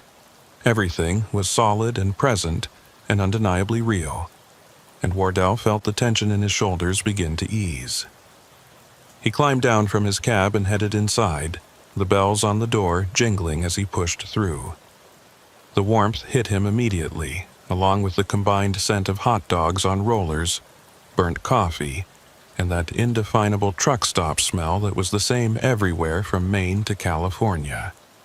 A woman behind the counter looked up as he approached, her name tag reading Eunice. She was maybe 50, with gray hair pulled back in a ponytail and the kind of face that suggested she'd been working this counter for decades. "Evening," she said with a practiced smile. "Cold one out there tonight. What can I get you?" Wardell ordered coffee and asked about fueling up. Eunice directed him to the pumps outside and rang up his coffee, making small talk about the weather, and the mist that had been rolling off the lake all day. "Worst I've seen it in years," she said. "Had a couple of trucks come through earlier saying they could barely see the road. State Patrol's been advising people to wait it out if they can." Wardell nodded, wrapping his hands around the hot coffee cup. "Speaking of the road," he said, trying to keep his tone casual, "is there a rest area east of here? Maybe 15, 20 miles? I thought I saw an exit sign, but I don't remember there being anything out that way." Eunice's expression changed, the professional smile fading into something more guarded. "East on M28? No, there's nothing between here and Munising except trees. Why, did you see something?" Wardell described the exit, the sign indicating services, the rest area he'd found. As he talked, Eunice's face grew more still, more closed off, and when he finished, she was quiet for a long moment. Finally, she said, "You went to the old Lakeview rest stop." It wasn't a question. "Yeah, that place has been closed since I was a kid. State shut it down in '79 after what happened there." Wardell leaned forward. "What happened?" Eunice glanced around the truck stop, checking to see who might be listening, then lowered her voice. "There was a storm. Early winter storm. Came through in late August, which was weird enough by itself. Temperatures dropped 40 degrees in a few hours. Wind coming off Superior like the lake was breathing ice. That lake effect mist you drove through today? That was nothing compared to what hit that night. The mist was so thick people said it was like driving through milk, and it was freezing as it touched everything. Turned the roads into skating rinks in minutes." She paused, staring down at her hands. "There were maybe 30, 40 people at the rest stop when the storm hit. Travelers who'd pulled off to wait it out. Truckers like yourself, a few families." She took a breath before continuing. "They say the temperature inside the building dropped so fast the pipes froze and burst. Power went out. People were trapped there in the dark with no heat, and outside the mist was so thick you couldn't see your hand in front of your face. Some folks tried to leave, tried to drive out or walk to the highway for help. None of them made it. They found their cars later, some of them just a few yards from the building, frozen solid with people still inside." Eunice's voice had dropped to barely above a whisper. When the storm cleared the next morning and emergency crews finally got there, the rest stop was empty. Completely empty. No bodies, no survivors, nothing. Just meals left half-eaten on the tables, coats on the racks, cars in the parking lot with the keys still in them. Everybody who'd been there just vanished. Wardell felt cold despite the warmth of the truck stop. Vanished? How many people? Eunice shrugged. Official count was never released, but local talk put it at around 40 people. The state launched an investigation, brought in search and rescue, even dragged parts of the lake thinking maybe people had wandered out onto the ice and fallen through. Never found a single body. After a few months, they gave up looking and just closed the place down, locked it up, stopped maintaining it, took it off the official highway maps. But they left the sign up, some people say, as a warning. Others say it was just bureaucratic oversight, that someone forgot to take it down. She looked directly at Wardell. "You said you went inside the building?" Wardell nodded slowly. "Found the office. Saw newspapers from August 1979, just like you said. And I saw someone, or thought I did. Figures in the windows, in the parking lot." Eunice's eyes widened. "You saw them? Jesus. Most people who find that place just turn around and leave. The few who've gone inside, who've seen the figures, they all say the same thing. That it felt like the building was still occupied. Like whatever happened that night in '79 is still happening. Like those people are still there, trapped in that storm, waiting for help that never comes." She crossed herself, a quick unconscious gesture. "My advice? Forget you ever saw that place. Don't go back there. Don't talk about it too much. Just forget it exists. But Wardell couldn't forget. He fueled his truck and got back on the road, continuing west toward Wisconsin, but his mind kept returning to the rest area. To those figures standing in the parking lot watching him leave. To the preserved interior of the building, frozen in time like a photograph. And to Eunice's story about 40 people vanishing in a single night during an impossible storm. As he drove through the darkness, the mist mostly cleared now, Wardell found himself looking for information on his phone during a fuel stop near Lands. He searched for Lakeview Rest Area 1979 disappearance and found almost nothing. A few mentions in local history forums, some speculation on paranormal websites, but no official records, no news archives, nothing substantial. It was as if the event had been deliberately erased from history, scrubbed from the records and left to fade into local legend. But the rest area was real. Wardell had been there, had walked through it, had seen the evidence with his own eyes. He tried a different search, looking for Lake Superior Storm, August 1979, and this time got more results. Weather reports from that period mentioning an unusual cold front and unseasonable temperatures. A brief mention in a maritime log about freighters seeking shelter from extreme localized conditions. But nothing about the rest area, nothing about missing people. The absence of information was almost more disturbing than finding details would have been. Someone had decided this story shouldn't be told. Wardell delivered his load in Ashland the next morning and picked up a return shipment heading back east, a load of lumber destined for Sault Ste. Marie. The route would take him back along M28, back past that exit where the rest area waited in the trees. He could take an alternate route, swing south through Wisconsin and come up into the UP from a different direction. But that would add hours to his trip. And more than that, Wardell realized he wanted to see the place again. Wanted to confirm that it was real, that he hadn't imagined or misremembered what he'd found there. He spent the day resting in Ashland, catching up on sleep, and tried not to think about what Eunice had told him. 40 people vanishing without a trace. A storm that came from nowhere and created conditions impossible for late August. A building frozen in time for over 40 years. He left Ashland just after sunset, timing his trip so he'd reach the area around the rest stop in full darkness. He told himself it was just coincidence, just the way the schedule worked out, but he knew that wasn't true. He wanted to see the place at night, wanted to see if it looked different, if those figures would be there again. The highway was nearly empty, just the occasional car or truck passing in the opposite direction, their headlights creating brief moments of glare before disappearing into the darkness. The mist was back, not as thick as the previous day but still present, rolling across the road in waves that forced Wardell to slow down and navigate carefully. Mile markers counted down as he approached the location where he remembered the exit being. 15 miles east of Marquette. 14 miles, 13. Wardell found himself gripping the steering wheel tighter, his eyes scanning the right side of the highway for that green sign. And there it was, emerging from the mist exactly where it had been before. The same weathered sign, the same symbols for gas and food and lodging.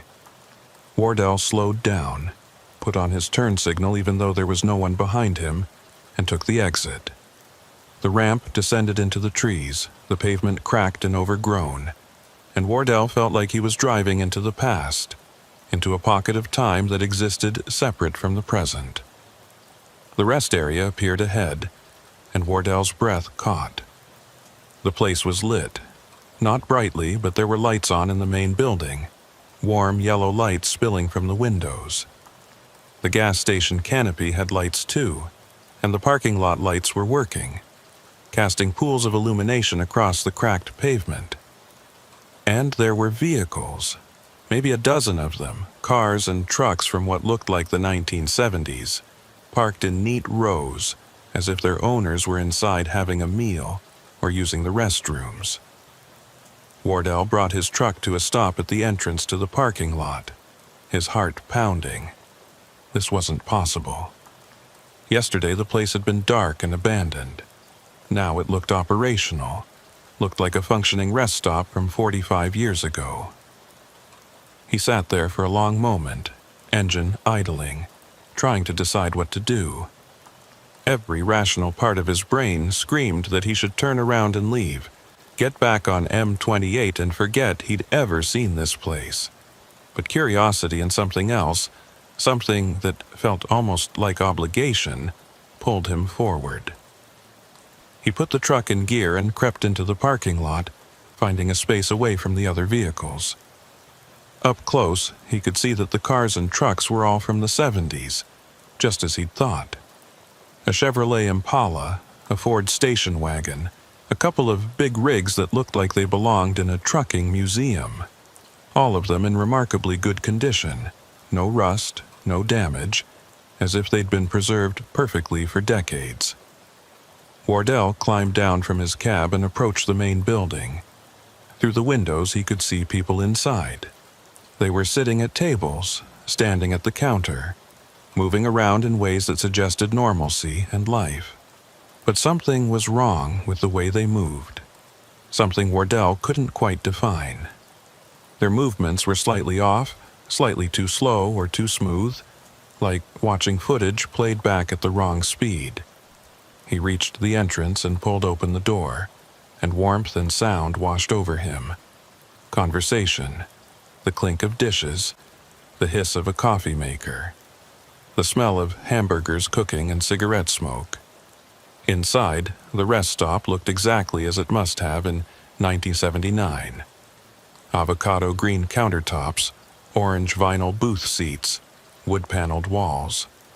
The people were dressed in styles from that era, bell-bottom jeans and wide-collared shirts, long hair and sideburns. A waitress moved between tables with a coffee pot, refilling cups. A family sat in one booth, children coloring on placemats while their parents looked at a road map.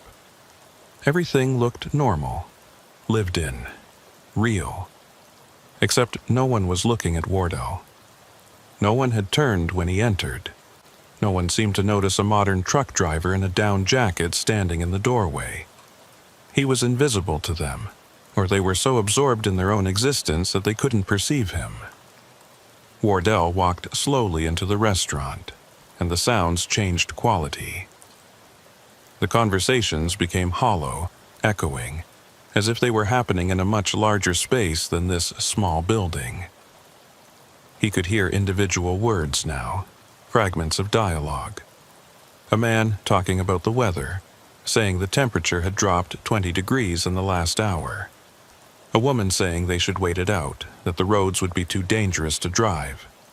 A truck driver at the counter saying he'd never seen mist like this, that it was like the lake was trying to swallow the whole peninsula.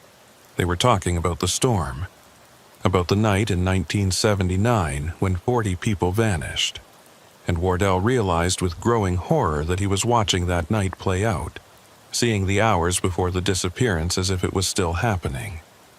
A television mounted in the corner was showing what looked like a news broadcast from 1979, a weatherman standing in front of a map of the Great Lakes region. The audio was distorted, but Wardell could make out phrases. Unusual low-pressure system. Temperatures falling rapidly. Extreme caution advised. The timestamp in the corner of the screen read August 17, 1979, 8:47 p.m. Wardell looked at his watch. The date on his digital display read December 19th, current year.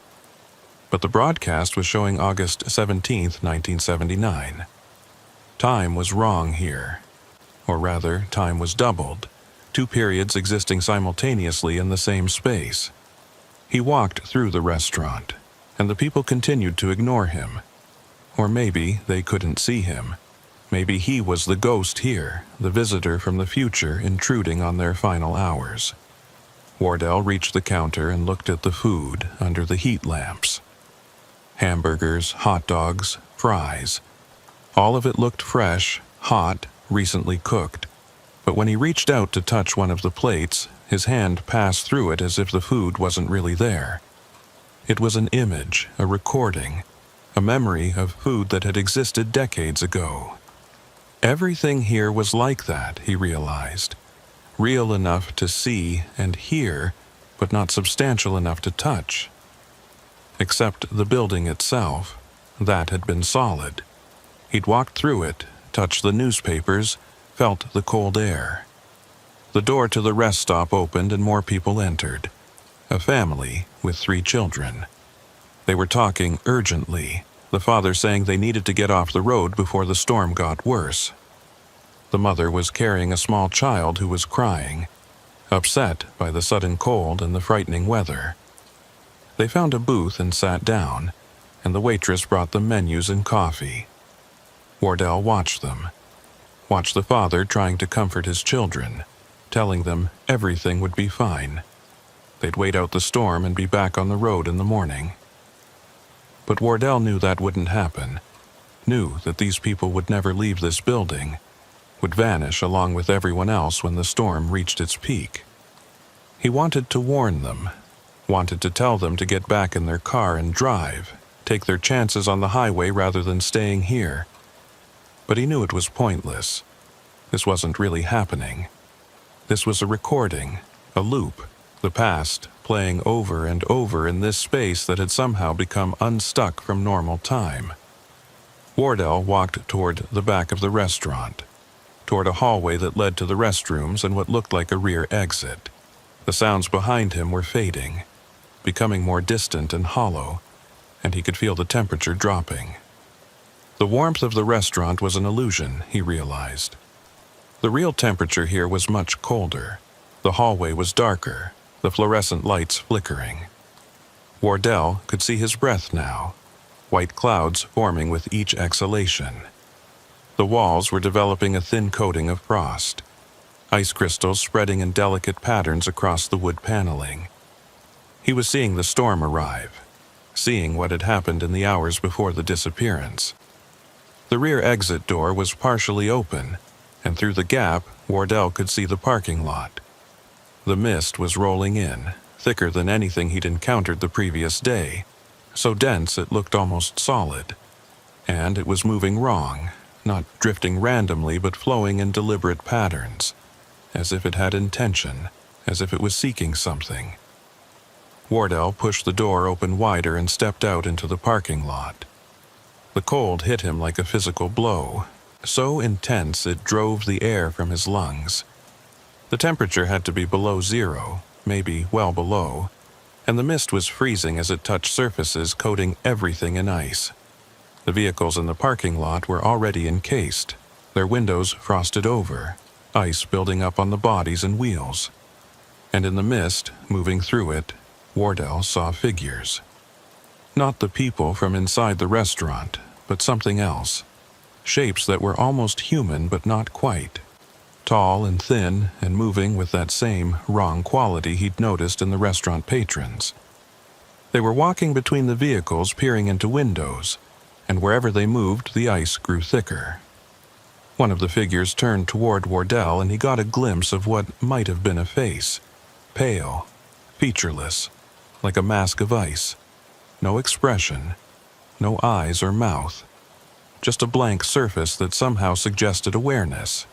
The figure began moving toward him, and Wardell backed up, fumbling for the door handle. More figures were appearing in the mist, emerging from the direction of the lake, drawn by something Wardell couldn't understand. They surrounded the rest stop, and as he watched in horror, they began to reach toward the building, toward the people inside who were still eating and talking, and completely unaware of what was coming for them. Wardell yanked the door open and stumbled back inside, slamming it shut behind him. The restaurant was still there, still lit and warm and full of people, but even as he watched, the lights began to flicker. The temperature was dropping rapidly, and the people were starting to notice. The conversations changed tone, became worried, frightened. Someone said the power was going out. Someone else said the doors were frozen shut. They couldn't get them open. Panic was beginning to spread, and Wardell knew he was about to witness the final moments before the disappearance. He didn't want to see it. Didn't want to watch these people, these ghosts, experience whatever horror had claimed them in 1979. Wardell ran toward the front entrance, pushing past people who couldn't see him, couldn't feel him. He hit the front door and it swung open easily, and he burst out into the parking lot. The mist was everywhere now, the ice figures moving through it in greater numbers, converging on the building. Behind him, he could hear screaming starting, could hear the terrified voices of people trapped in a nightmare they didn't understand. Wardell ran to his truck and climbed into the cab, his hands shaking so badly he could barely get the key in the ignition. The engine started and he threw the truck into gear, pulling out of the parking lot without checking his mirrors, without caring if he hit anything. He just needed to get away from the rest stop, away from those figures in the mist, away from the screams that were still echoing from inside the building. The exit ramp appeared ahead, and he took it fast, the truck's wheels slipping on ice that had formed while he'd been inside. He fought the wheel, corrected the slide, and powered up onto M28. Behind him, the rest stop was disappearing into the mist again, the lights fading, and Wardell could have sworn he heard a sound like wind or waves or voices all mixed together, rising to a crescendo before cutting off abruptly. He drove west toward Marquette, pushing his speed higher than he should have, desperate to put distance between himself and that place. The mist on the highway was thinner than it had been in the parking lot, and visibility improved as he got further from the exit. His CB radio crackled to life suddenly, making him jump. A voice came through, female and distorted. Eastbound traffic approaching Lakeview Rest Area. Be advised of extreme weather conditions. Storm moving in from the lake. Seek shelter immediately. Repeat, seek shelter immediately. The voice sounded automated, like a recording, and it was speaking in the present tense about conditions from 1979. Wardell grabbed the microphone with a shaking hand. This is westbound Pritchard on M28. That storm you're warning about happened 40 years ago. There's no shelter at Lakeview. The place is... It's not real, it's a trap. Silence. Then, the same recorded message began again. Eastbound traffic approaching Lakeview Rest Area. Wardell hung up the mic and switched off the CB radio. He didn't want to hear that voice anymore. Didn't want to know if it was really a recording or something else. Some echo of the past trying to lure more travelers to the abandoned rest stop. The lights of Marquette appeared ahead, and Wardell pulled into the same truck stop where he'd talked to Eunice. It was after midnight now, a different clerk behind the counter, but Wardell bought coffee anyway and sat in one of the booths, his hands wrapped around the cup, trying to stop shaking. He'd seen it. He'd seen what happened to those people, or at least the beginning of it. Those ice figures emerging from the mist, surrounding the building, trapping everyone inside. But what were they? What had caused them to appear? And where had the people gone when they disappeared? Wardell pulled out his phone and tried searching for more information, but the results were the same as before. Nothing solid, nothing official. He tried a different approach, searching for Lake Superior ice phenomena and freezing mist entities. Most of the results were scientific articles about ice formation and weather patterns, but buried in the search results was a link to an old maritime forum. Wardell opened it and found a thread from 2003 where sailors were discussing strange experiences on Lake Superior. One post caught his attention. A sailor describing a night in the late 1970s when his freighter had encountered impossibly thick mist that seemed to have shapes moving through it, shapes that looked almost human but wrong somehow. The sailor went on to describe how the mist had frozen everything it touched, how the temperature had dropped so fast that several crew members had gotten frostbite just from being on deck for a few minutes. And then he mentioned something that made Wardell's blood run cold. We could hear voices in the mist, people calling for help, but when we tried to locate them with searchlights, we couldn't see anyone. Just shapes moving through the ice fog. The captain ordered everyone below decks, and we ran at full speed until we were clear of the area. When we checked the charts later, we realized we'd been just offshore from an old rest stop on M28. Found out later that place had closed down around that same time, some kind of incident they never publicized. So it wasn't just the rest stop. The phenomenon, whatever it was, had been noticed by others. By sailors on Superior, by people who'd encountered the strange mist and the figures within it. Wardell kept reading, finding more posts, more stories.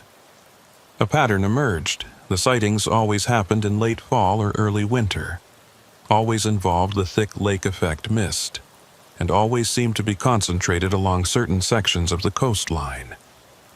The area around the old Lakeview rest stop was mentioned multiple times. It was as if that location had become a focal point for whatever was happening, a place where the boundary between normal and abnormal had worn thin. Wardell finished his coffee and walked back to his truck. He still had hours of driving ahead of him before he reached Sault Ste. Marie, and all of it would be along M28, along the coast where the mist could roll in at any time. He climbed into his cab and sat there, staring at the dashboard, trying to decide what to do. He could call his dispatcher, claim mechanical problems, wait for daylight before continuing. But daylight wouldn't necessarily help. The mist could appear any time, day or night. And those figures, those ice shapes that had surrounded the rest stop, they didn't seem to care about the position of the sun. No, running wouldn't solve anything. Wardell had already seen too much, already knew too much. The only way forward was to complete his route, deliver his load, and then decide whether to ever drive this stretch of highway again. He started the engine and pulled back onto M28, heading east now, toward Munising and eventually Sault Ste. Marie. The night was dark, and the mist came and went in waves, but Wardell kept his speed moderate, his attention focused, and tried not to think about what he'd witnessed at the rest stop, tried not to imagine those 40 people trapped in their final moments, experiencing that freezing nightmare over and over for 45 years. But as he drove through the darkness, as the miles rolled past and the forests pressed close on either side, Wardell couldn't shake the feeling that he was being followed, that something from the rest stop had attached itself to him, was trailing behind his truck through the mist. Every time he checked his mirrors, he half expected to see those pale ice figures standing on the highway, watching him pass. Every time the mist thickened, he tensed, waiting for shapes to emerge from it. And when his CB radio crackled with static, when that recorded warning voice began speaking again, Wardell reached over and turned the radio off completely. He didn't need warnings anymore. He knew the danger was real. Wardell made it to Munising around 3 a.m., pulling into a small diesel stop on the eastern edge of town. The mist had thinned to almost nothing here, the air clear and cold, stars visible overhead for the first time in 2 days. He fueled the truck and went inside for more coffee, his third or fourth cup of the night, losing count now. The exhaustion was starting to catch up with him, the adrenaline from the rest stop experience fading and leaving him hollow and shaky. He knew he should stop, get a few hours of sleep before attempting the final stretch to Sault Ste. Marie, but he didn't want to close his eyes, didn't want to risk dreaming about what he'd seen.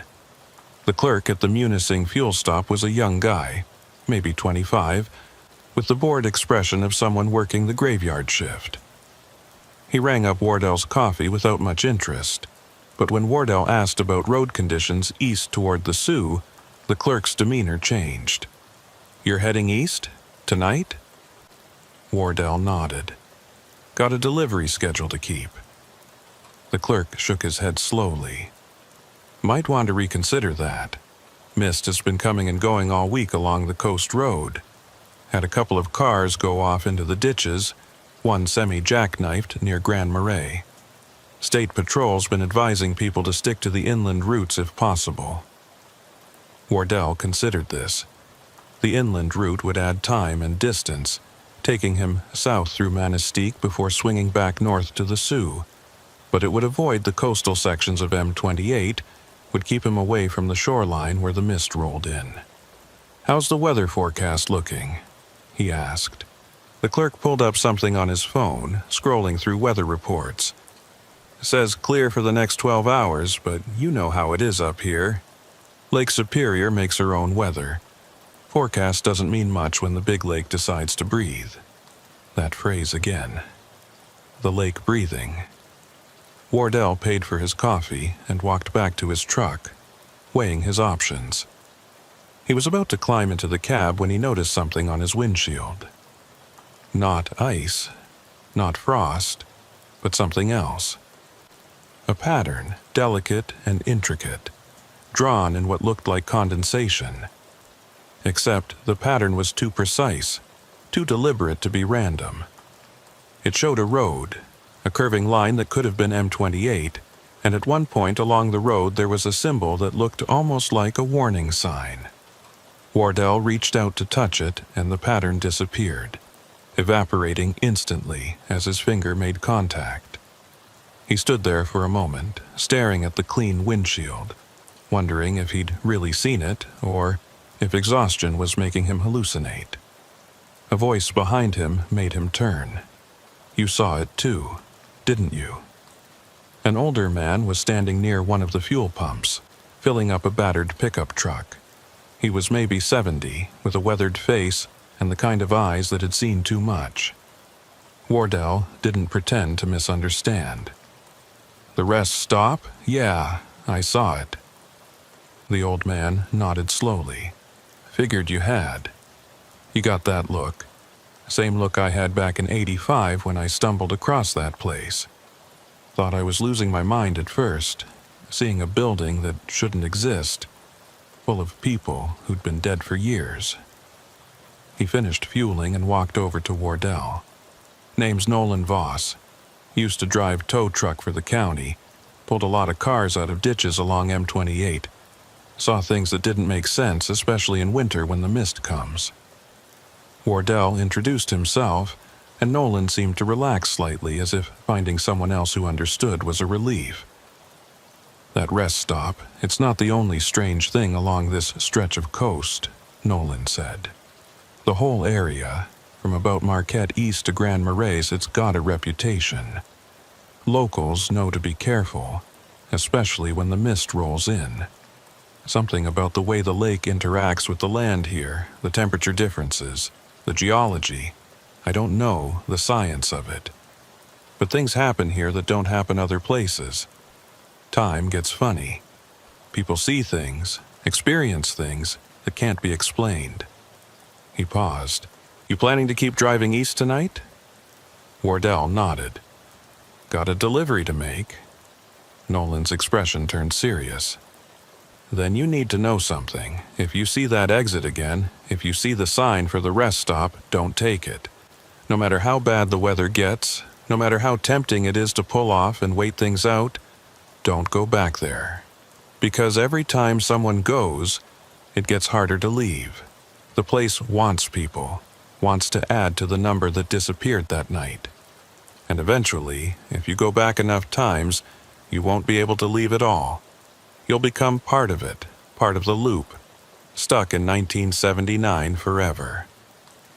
The way Nolan said it, with absolute conviction, made Wardell's skin crawl. "How do you know this?"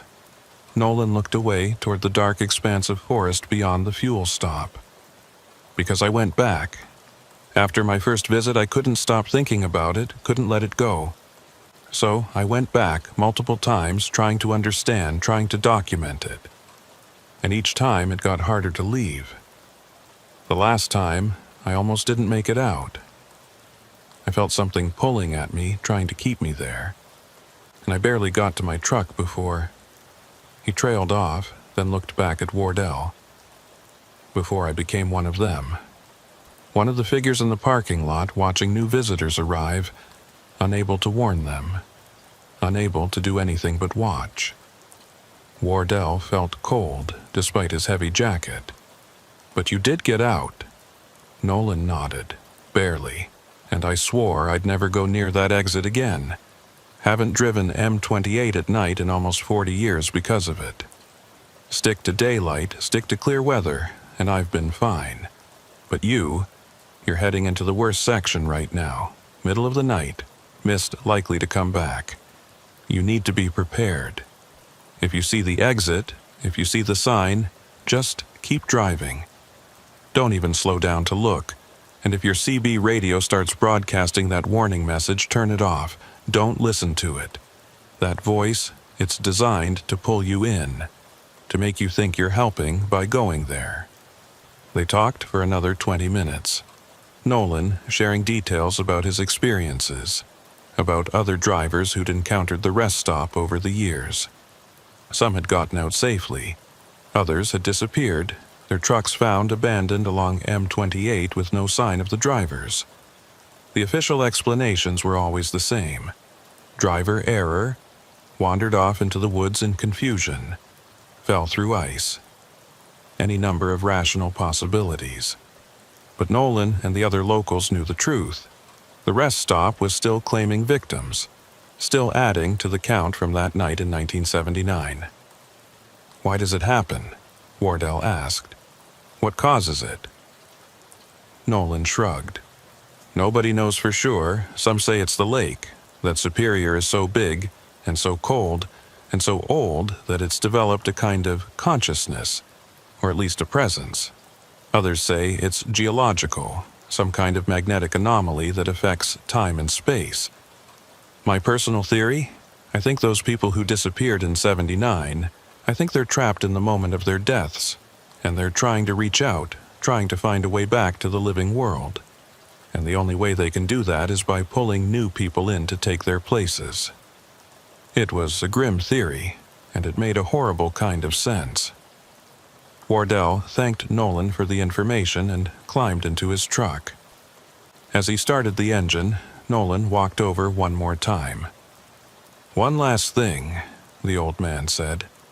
If the mist gets really thick, if you can't see more than a few feet ahead, pull over and wait it out. Don't try to push through. That's when it's most dangerous, when the boundary is thinnest. And if you hear voices, people calling for help, don't investigate. Just stay in your truck with the doors locked until the mist clears. Wardell promised to be careful and pulled out of the fuel stop, pointing his truck east along M28. The highway was empty at this hour, just Wardell's headlights cutting through the darkness. The forest pressed close on both sides, dense stands of pine and birch that blocked any view of the lake to his left. Mile markers counted upward as he drove, and Wardell found himself tense every time he passed one, waiting for that exit sign to appear. Nolan's warnings echoed in his mind. Don't take the exit, don't listen to the voice, don't investigate if you hear people calling for help. Simple instructions, but Wardell knew from experience how hard they could be to follow when you were actually in the moment, when instinct and training told you to help people in trouble. Around 4:30 a.m., about halfway to Grand Marais, Wardell noticed the temperature dropping. His dashboard thermometer showed it had gone from 20 degrees to 15 to 10 in the space of a few miles. And with the temperature drop came the mist, rolling in from the lake, thinner than before but still enough to reduce visibility. Wardell slowed to 40, then 35, watching the fog line, staying alert for any changes in road conditions. The mist had a quality to it tonight that he didn't like, a thickness that seemed to muffle sound, that made his headlights reflect back in strange ways. His CB radio crackled to life even though he'd turned it off hours ago. That same automated voice, that same warning message. Eastbound traffic approaching Lakeview Rest Area. Be advised of extreme weather conditions. Wardell reached over and physically unplugged the radio from its power source, but the voice continued, now coming from the speaker even though there was no power. Storm moving in from the lake. Seek shelter immediately. It wasn't possible. The radio had no power. The voice shouldn't be able to broadcast. But it was there, clear and insistent, and Wardell felt panic rising in his chest. He was reaching for the radio to physically disconnect the speaker when he saw lights ahead. Red taillights, multiple vehicles stopped in the road. Wardell hit his brakes, the anti-lock system pulsing as he slowed rapidly. The truck came to a stop about 50 yards behind the other vehicles, and Wardell could see now that it was a pile-up. 3 or 4 cars at least, one of them turned sideways across both lanes, another in the ditch on the right side. Hazard lights were flashing, but no emergency vehicles were present yet. And in the mist beyond the accident, Wardell could see figures moving, people getting out of their cars, walking around, checking on each other. He should stop, should check if anyone was injured, if anyone needed help. It was what any decent person would do, what his training as a professional driver demanded. Wardell put his truck in park and was about to open the door when something made him hesitate. The way the people were moving. It was wrong, just like at the rest stop, that same too slow, too smooth quality. And the cars involved in the accident, now that he looked at them more carefully, they were old. Not classic cars maintained in good condition, but old cars with styling from the 1970s and 1980s. A Chevrolet Nova, a Plymouth Velar, a Ford Granada, cars that had been off the roads for decades. Wardell's hand froze on the door handle. This wasn't a real accident. This was another echo, another loop playing out from the past. And if he got out of his truck, if he walked over to help, he might become part of it, might get pulled into whatever time-displaced nightmare was unfolding here. He put the truck back in gear and carefully backed up, giving himself room to turn around. The figures in the mist turned to watch him, their faces pale and indistinct, and one of them raised a hand as if gesturing for him to stop, to help. But Wardell kept backing up until he had enough space to execute a turnaround. As he swung the truck around, pointing it back west, Wardell caught a glimpse of something that made his blood run cold. More vehicles were appearing in the mist behind the accident, old cars and trucks materializing out of the white, adding to the pile-up. And the figures were multiplying too, more people emerging from the mist, all of them moving toward the road, all of them converging on the spot where Wardell had been stopped. They were trying to create a barrier, trying to trap him the way they'd been trapped. Wardell accelerated away from the scene, watching in his mirrors as the whole tableau faded back into the mist, until he couldn't tell if it had ever really been there. He drove west for 10 miles before pulling onto a wide spot on the shoulder. His hands were shaking too badly to drive safely, and his mind was reeling from what he'd just seen. The accident, the old cars, the figures in the mist. It was spreading, he realized. The phenomenon wasn't confined to the rest stop anymore. It was bleeding out along the highway, creating pockets of displaced time where the past kept playing out over and over. Wardell sat there in the darkness, engine running, trying to calm his breathing and figure out what to do next. His phone had no signal, unsurprising this far from any cell towers. His CB radio was still broadcasting that warning message even though it was unplugged, the voice now sounding more urgent, more insistent. Wardell grabbed the entire radio unit and yanked it out of its mounting, disconnecting all the cables, but the voice continued, now seeming to come from the air itself, from the mist outside his truck. He couldn't escape it, couldn't shut it out. The phenomenon was all around him now, surrounding his truck, and he was trapped on a highway that seemed to be dissolving into the past. A tapping on his window made him jump. Wardell turned and saw a figure standing outside his driver's side door. It was a woman, middle-aged, wearing clothing from the 1970s. and her face had that same pale, indistinct quality as the figures at the rest stop. She was tapping on the glass, her mouth moving as if speaking, but Wardell couldn't hear any sound. He watched in horror as she raised her hand and began writing something on the foggy window glass. Letters appeared, traced backwards so he could read them from inside. "Help us." More figures appeared around his truck, surrounding it, all of them with that same pale, pleading look. They pressed their hands against the windows, against the sides of the trailer, and Wardell could feel the truck rocking slightly from their touch. They were real enough to create physical force, solid enough to trap him if he let them. Wardell threw the transmission into gear and hit the accelerator, and the truck lurched forward. The figures scattered, or seemed to, their forms dissipating like fog as the truck passed through them. But in his mirrors, Wardell could see them reforming, gathering again, and more were emerging from the mist to join them. He drove faster than he should have given the visibility, pushing 50 and then 60, desperate to outrun whatever was pursuing him. The mist seemed to be chasing him now, billowing along behind his truck, keeping pace no matter how fast he went. And in that mist, Wardell could see shapes, dozens of them, hundreds maybe, all of the people who'd vanished along this stretch of coast over the years. They were all still here, trapped in the space between then and now, unable to move on, unable to rest. And they wanted company, wanted to pull the living into their eternal loop. Wardell saw lights ahead and felt relief wash through him. The Munising fuel stop, still open, still bright and normal and real.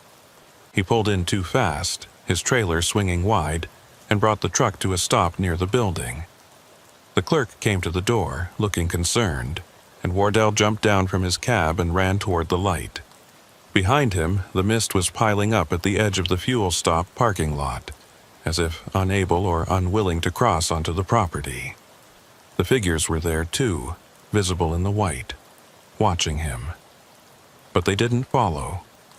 Inside the fuel stop, Wardell collapsed into a chair, his breathing ragged. The young clerk brought him water and asked if he was okay, if he needed medical attention. Wardell shook his head, unable to speak, unable to explain what he'd just experienced. How could he tell this kid that he'd been chased by ghosts through the mist, that the highway was becoming unstuck in time, that the past was bleeding through into the present? The clerk would think he was crazy, would call the police or an ambulance. So Wardell just sat there, drinking water, watching through the windows as the mist slowly retreated back towards the highway. After 20 minutes, his phone suddenly had signal again, and it rang immediately. His dispatcher, wondering why the truck's GPS had shown him going backward, why he'd deviated from his route. Wardell made up something about dodging an accident, about having to turn around because of road closures. The dispatcher accepted the explanation and told him to get back on schedule. The delivery in Sault Ste. Marie was time-sensitive. Wardell promised to make up the lost time and ended the call. But he knew he couldn't go back out there, not on M28, not through the coastal sections where the mist could appear at any moment. He walked over to the counter where the clerk was restocking cigarettes. Is there an inland route to the Sioux? Something that doesn't follow the lakeshore? The clerk pulled up a map on his phone and showed Wardell an alternate route, heading south through Manistique and then northeast on H63. It would add about 90 minutes to the trip, but would keep him away from Superior's coast entirely. Wardell thanked him and bought more coffee, then walked back to his truck.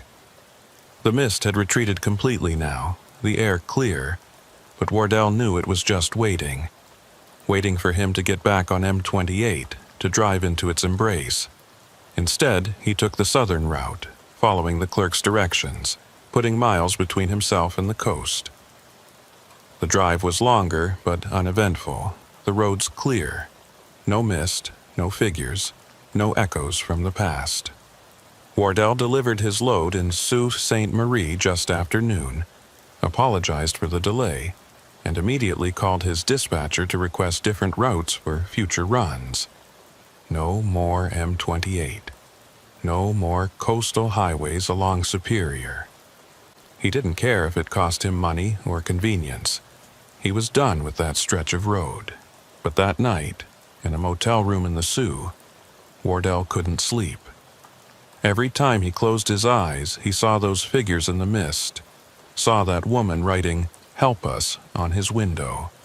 They were still out there, still trapped, and he'd done nothing to help them. Couldn't help them. What could anyone do against something like that? Against time itself becoming unstuck, against the past refusing to die. Wardell lay in the darkness, listening to wind off the lake rattling his window, and wondered how many other drivers had experienced what he had. How many had seen the rest stop, had encountered the mist figures, had been chased along that cursed stretch of highway. And he wondered, with growing dread, whether he'd really escaped at all. Whether something from that place had attached itself to him, followed him away from the coast, was even now waiting for the right moment to pull him back. Because that's what Nolan had warned about. The place wanted to add to its collection, wanted to trap more people in its eternal loop. And Wardell had been there twice now, had seen the figures, had heard their pleas for help. He'd made a connection, formed a link, and links could be pulled on from both ends. In the darkness of his motel room, with the wind howling outside and the temperature dropping, Wardell heard something that made his skin crawl. That automated voice, faint but unmistakable, coming from somewhere he couldn't identify. Eastbound traffic approaching Lakeview Rest Area. Be advised of extreme weather conditions. Storm moving in from the lake. Seek shelter immediately. He sat up in bed, heart pounding, and realized the voice was coming from his phone. But his phone was off, powered down, sitting on the nightstand. He picked it up and the screen was dark, no power, yet the voice continued emanating from the speaker. Wardell threw the phone across the room and it hit the wall, breaking into pieces. The voice stopped, but in the silence that followed, Wardell could hear something else. Footsteps in the hallway outside his room. Slow footsteps, shuffling, like someone walking in shoes that didn't quite fit. And then a tapping on his door, soft and persistent. The same rhythm as that woman had used on his truck window. Tap, tap, tap, pause, tap, tap, tap. Wardell sat frozen in his bed, staring at the door, watching the shadow of feet visible in the gap beneath it. The tapping continued for what felt like hours but was probably only minutes. Then it stopped and the shadow moved away, and Wardell was alone again. But he knew, with absolute certainty, that this wasn't over. The rest stop, the mist, the figures trapped in time, they'd marked him, and they wouldn't let him go easily. Wardell didn't sleep that night, just sat in his bed with all the lights on, waiting for dawn, wondering if he'd ever feel safe driving again. Wardell didn't leave Sault Ste. Marie for 3 days. He stayed in that motel room, ordering food delivery, avoiding the windows, trying to convince himself that what he'd experienced had been exhaustion-induced hallucination. The rational part of his mind insisted there had to be logical explanations. Old buildings preserved by cold and dry conditions, squatters living in the abandoned rest stop, his phone malfunctioning due to electromagnetic interference, someone knocking on the wrong motel room door in the middle of the night. All of it could be explained without resorting to supernatural theories. But the rational explanations didn't account for everything. Didn't explain the cars from the 1970s appearing and disappearing in the mist. Didn't explain the figures that had surrounded his truck, solid enough to rock it with their touch, but insubstantial enough to dissipate when he drove through them. Didn't explain how his CB radio continued broadcasting after being physically disconnected from all power sources. and they certainly didn't explain the pattern that kept appearing on surfaces around him. The same symbol he'd seen on his windshield, showing up now on the bathroom mirror, on the motel room window, on the screen of his replacement phone. A road with a warning marker, always the same, always appearing when he wasn't looking. On the fourth day, his dispatcher called, insistent that Wardell needed to get back to work. There were loads waiting, schedules to keep, contracts to fulfill. Wardell tried to explain that he needed time off, that he'd experienced something traumatic on his last run, but the dispatcher wasn't interested in excuses. Either Wardell took the next available load, or the company would find another driver who would. It was the reality of trucking. You were only as valuable as your last delivery, and drivers were replaceable. Wardell needed the job, needed the income, so he agreed to the next run even though every instinct told him it was a mistake. The load was going to Green Bay, a southbound route that would take him down through Wisconsin, well away from Lake Superior's coast. Wardell felt relief when he saw the routing. He could handle this, could get back into the rhythm of driving without having to face M28 again. He picked up the load at a warehouse outside the Sioux and headed south on I-75, then west on US 2. The weather was clear, the roads dry, and for the first 100 miles everything felt normal. Wardell started to relax, started to think maybe he'd overreacted, maybe the worst was behind him. Then, about 20 miles west of St. Ignace, he noticed the temperature dropping. The dashboard thermometer went from 32 degrees to 28 to 23 in the space of a few miles. And with the temperature drop came something else. Mist, rising from the snow-covered fields on either side of the highway, thin at first but thickening rapidly. Wardell's hands tightened on the steering wheel. This wasn't lake-effect mist. He was too far inland, too far from Superior's shore. But the mist was behaving the same way, rolling in deliberate patterns, obscuring the road in waves. His CB radio, a new unit he'd installed to replace the one he'd destroyed, crackled to life. That voice, that automated warning, now coming through on a frequency he'd never used. Eastbound traffic approaching Lakeview Rest Area. Wardell's stomach dropped. He wasn't eastbound. He was heading west, and he was nowhere near M28. But the warning continued, and as it did, the mist thickened until he could barely see 20 feet ahead. Wardell slowed to a crawl, his four-way flashers on, and tried to keep the truck on the road by following the fog line. Something appeared in the road ahead. Wardell hit his brakes and the truck shuddered to a stop, the anti-lock system pulsing.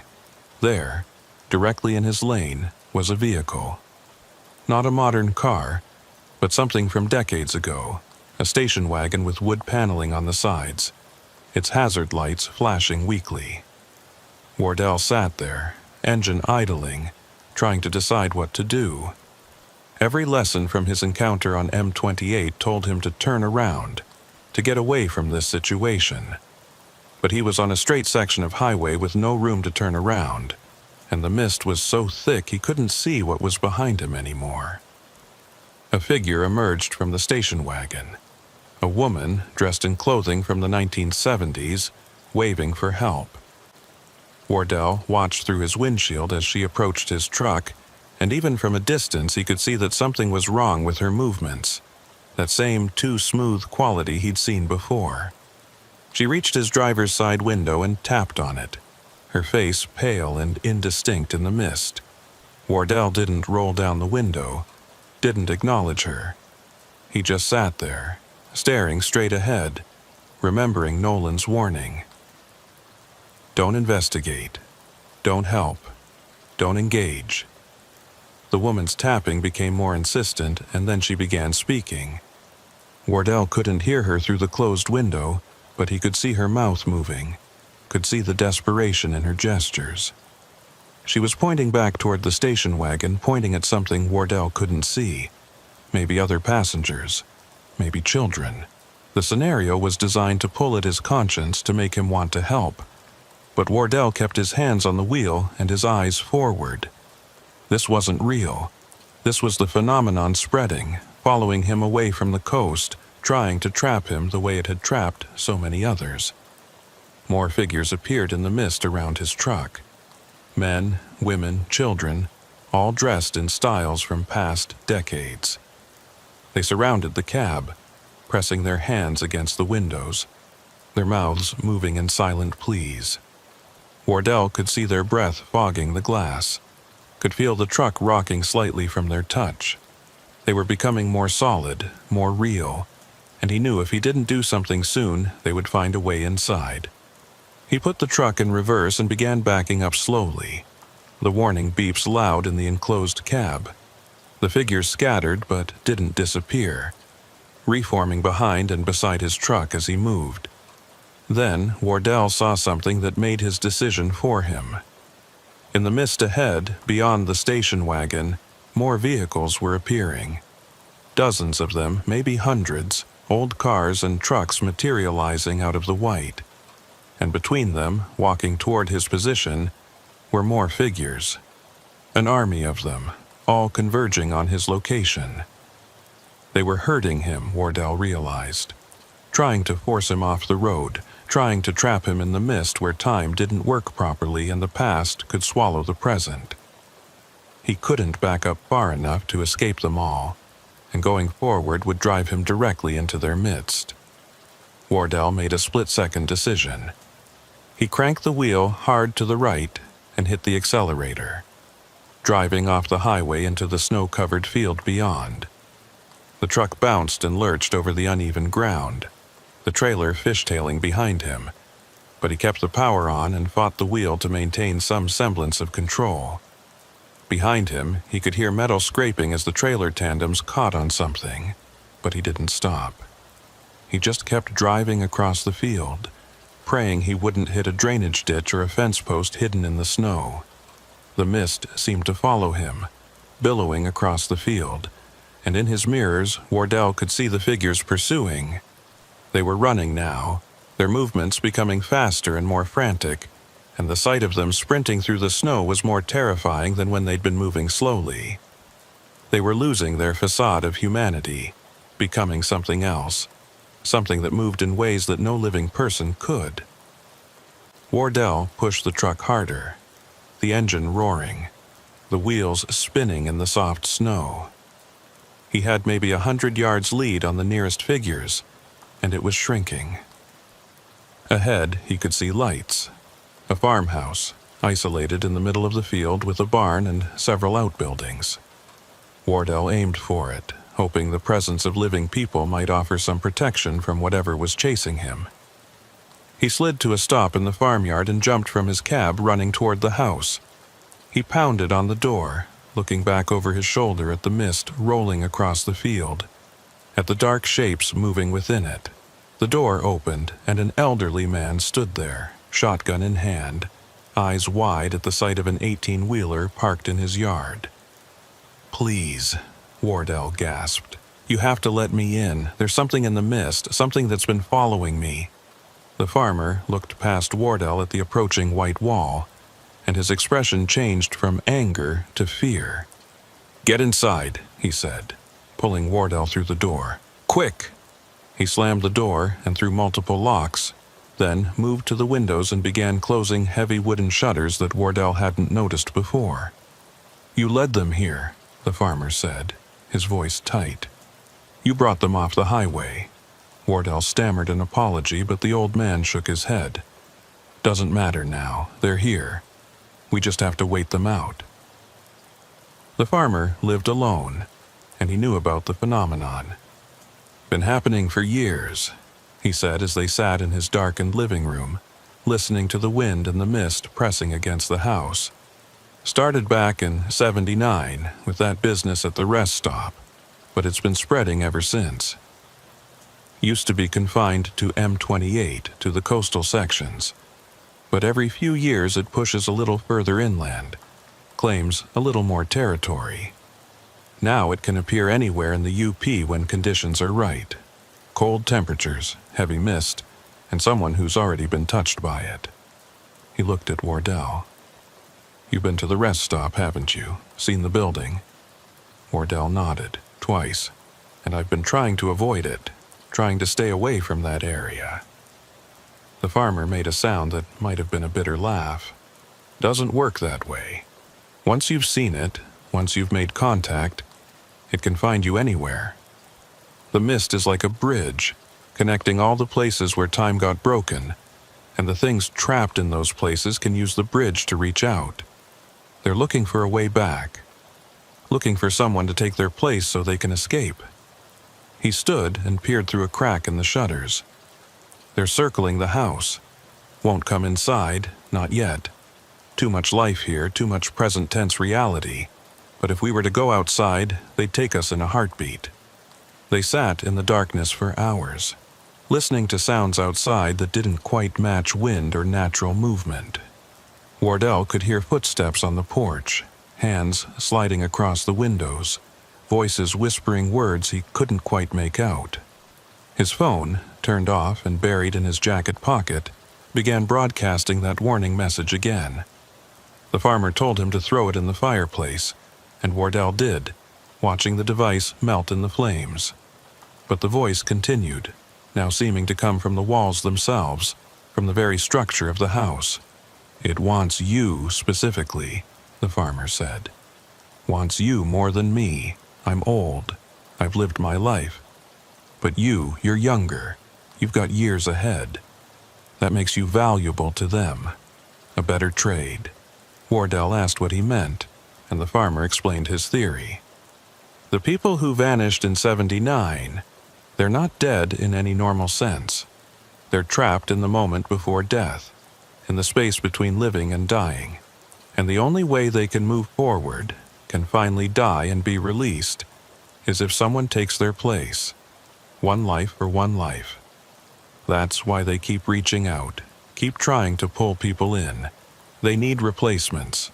The eastern sky was beginning to lighten when the sounds outside finally stopped. The farmer risked opening one of the shutters and peered out. The mist had retreated, pulling back across the field toward the highway. The figures were gone, and Wardell's truck sat alone in the farmyard, looking absurdly out of place against the snow in the barn. You should go now, the farmer said, while it's light.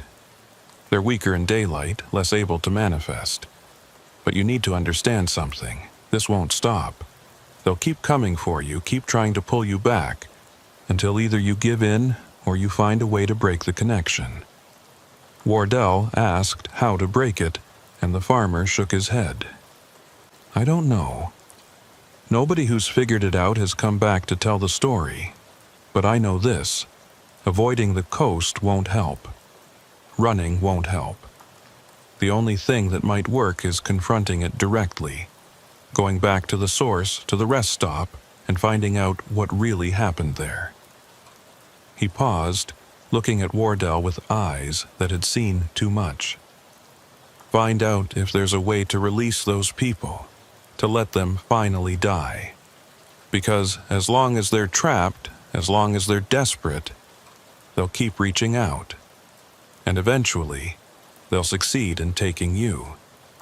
Wardell drove his damaged truck to a repair shop in Escanaba, where a mechanic looked at the bent trailer tandems and scraped landing gear and shook his head.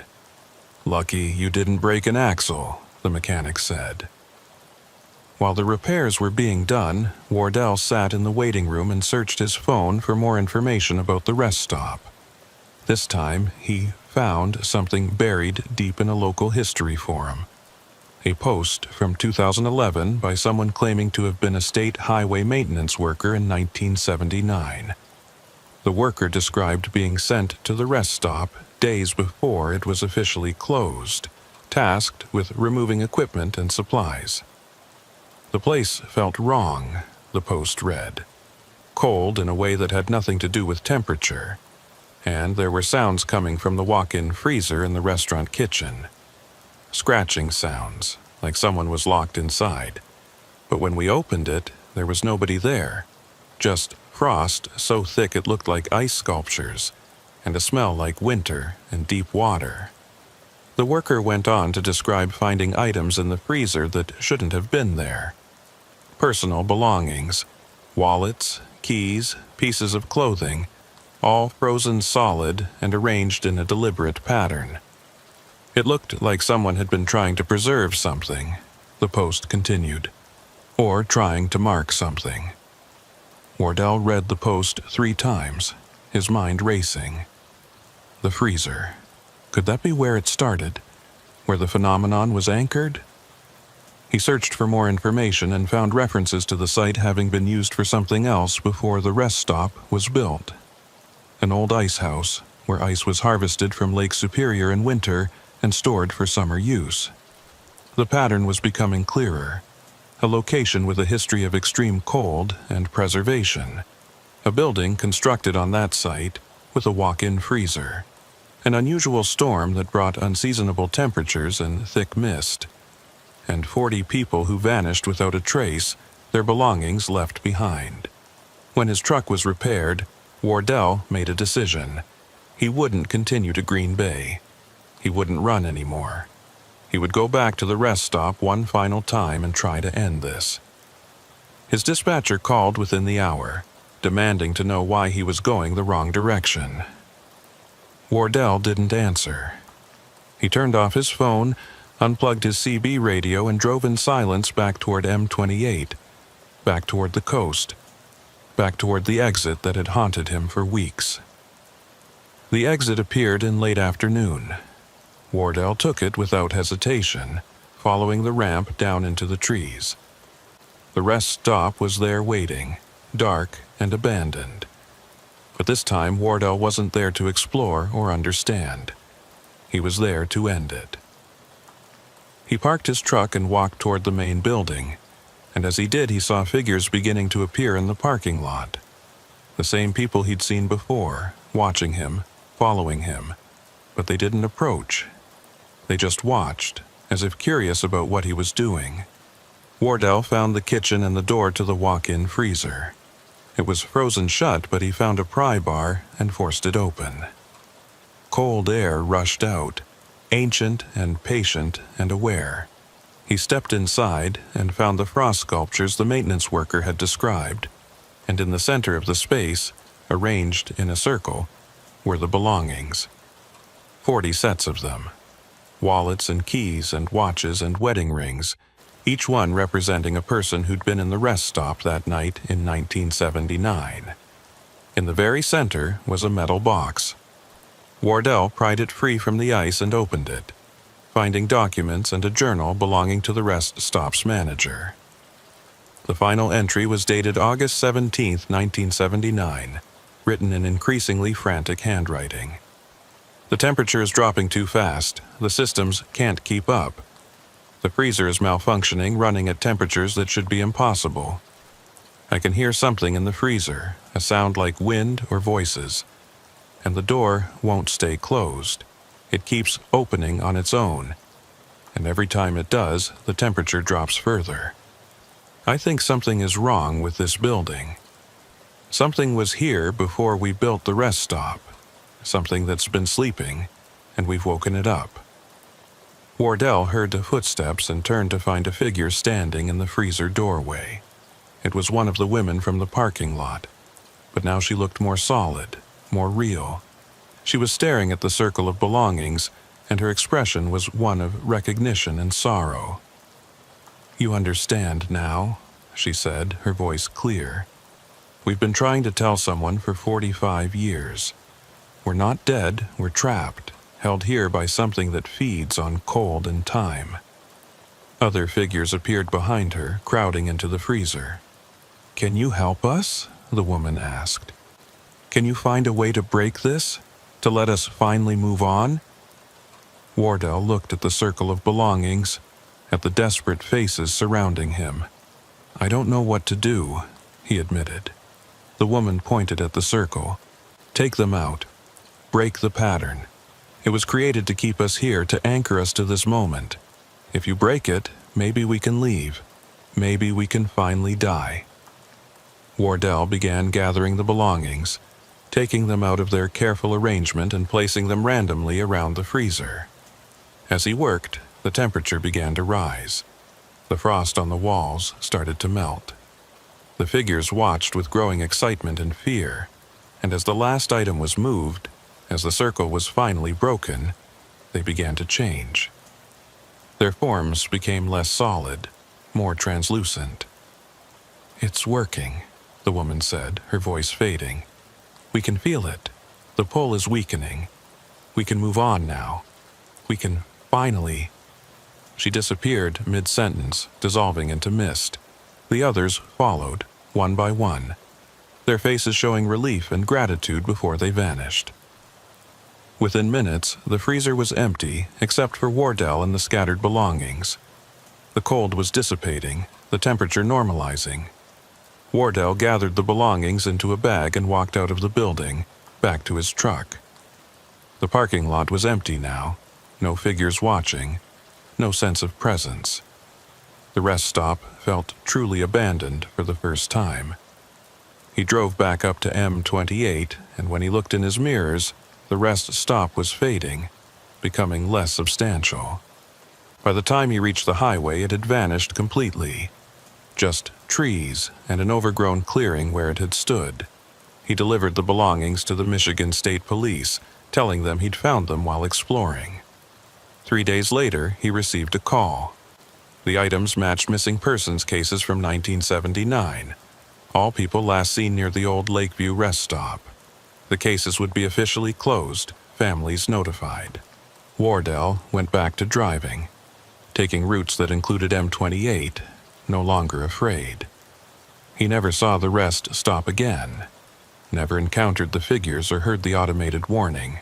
But sometimes, on winter nights when the temperature drops and the mist rolls in from Superior, Wardell thinks about those 40 people, about how they spent 45 years trying to warn others, trying to find someone who would understand and help them.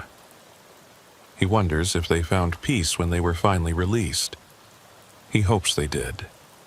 And that memory stays with him, a reminder that the real horror isn't always death. Sometimes it's being trapped, unable to move forward or backward, stuck in an endless loop of the worst moment of your life.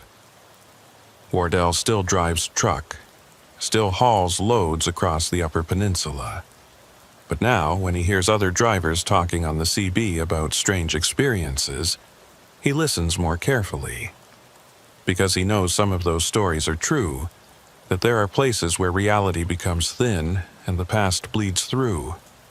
And he knows that sometimes someone needs to step up and help, needs to break the circles that trap people, release the patterns that bind them.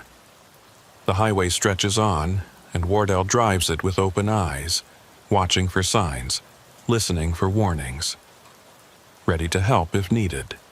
Because if there was one place where time got broken, there might be others. And those people deserve to be freed. The mist still rises from Lake Superior on cold nights, still rolls across the coastal highways. But now, when Wardell drives through it, he doesn't see threats in every shadow. The supernatural has retreated, at least from this section of highway. But he knows it's still out there, somewhere, waiting in other forgotten places. And when that day comes, when he encounters it again, Wardell will be ready. Until then, he drives, mile after mile, through all the varied landscapes of the northern roads. And every time he passes where the rest stop used to be, he slows down, glances at the trees, and whispers thanks to the people who tried to warn him, even while desperately needing saving themselves. Their persistence across 45 years had ultimately led to their freedom.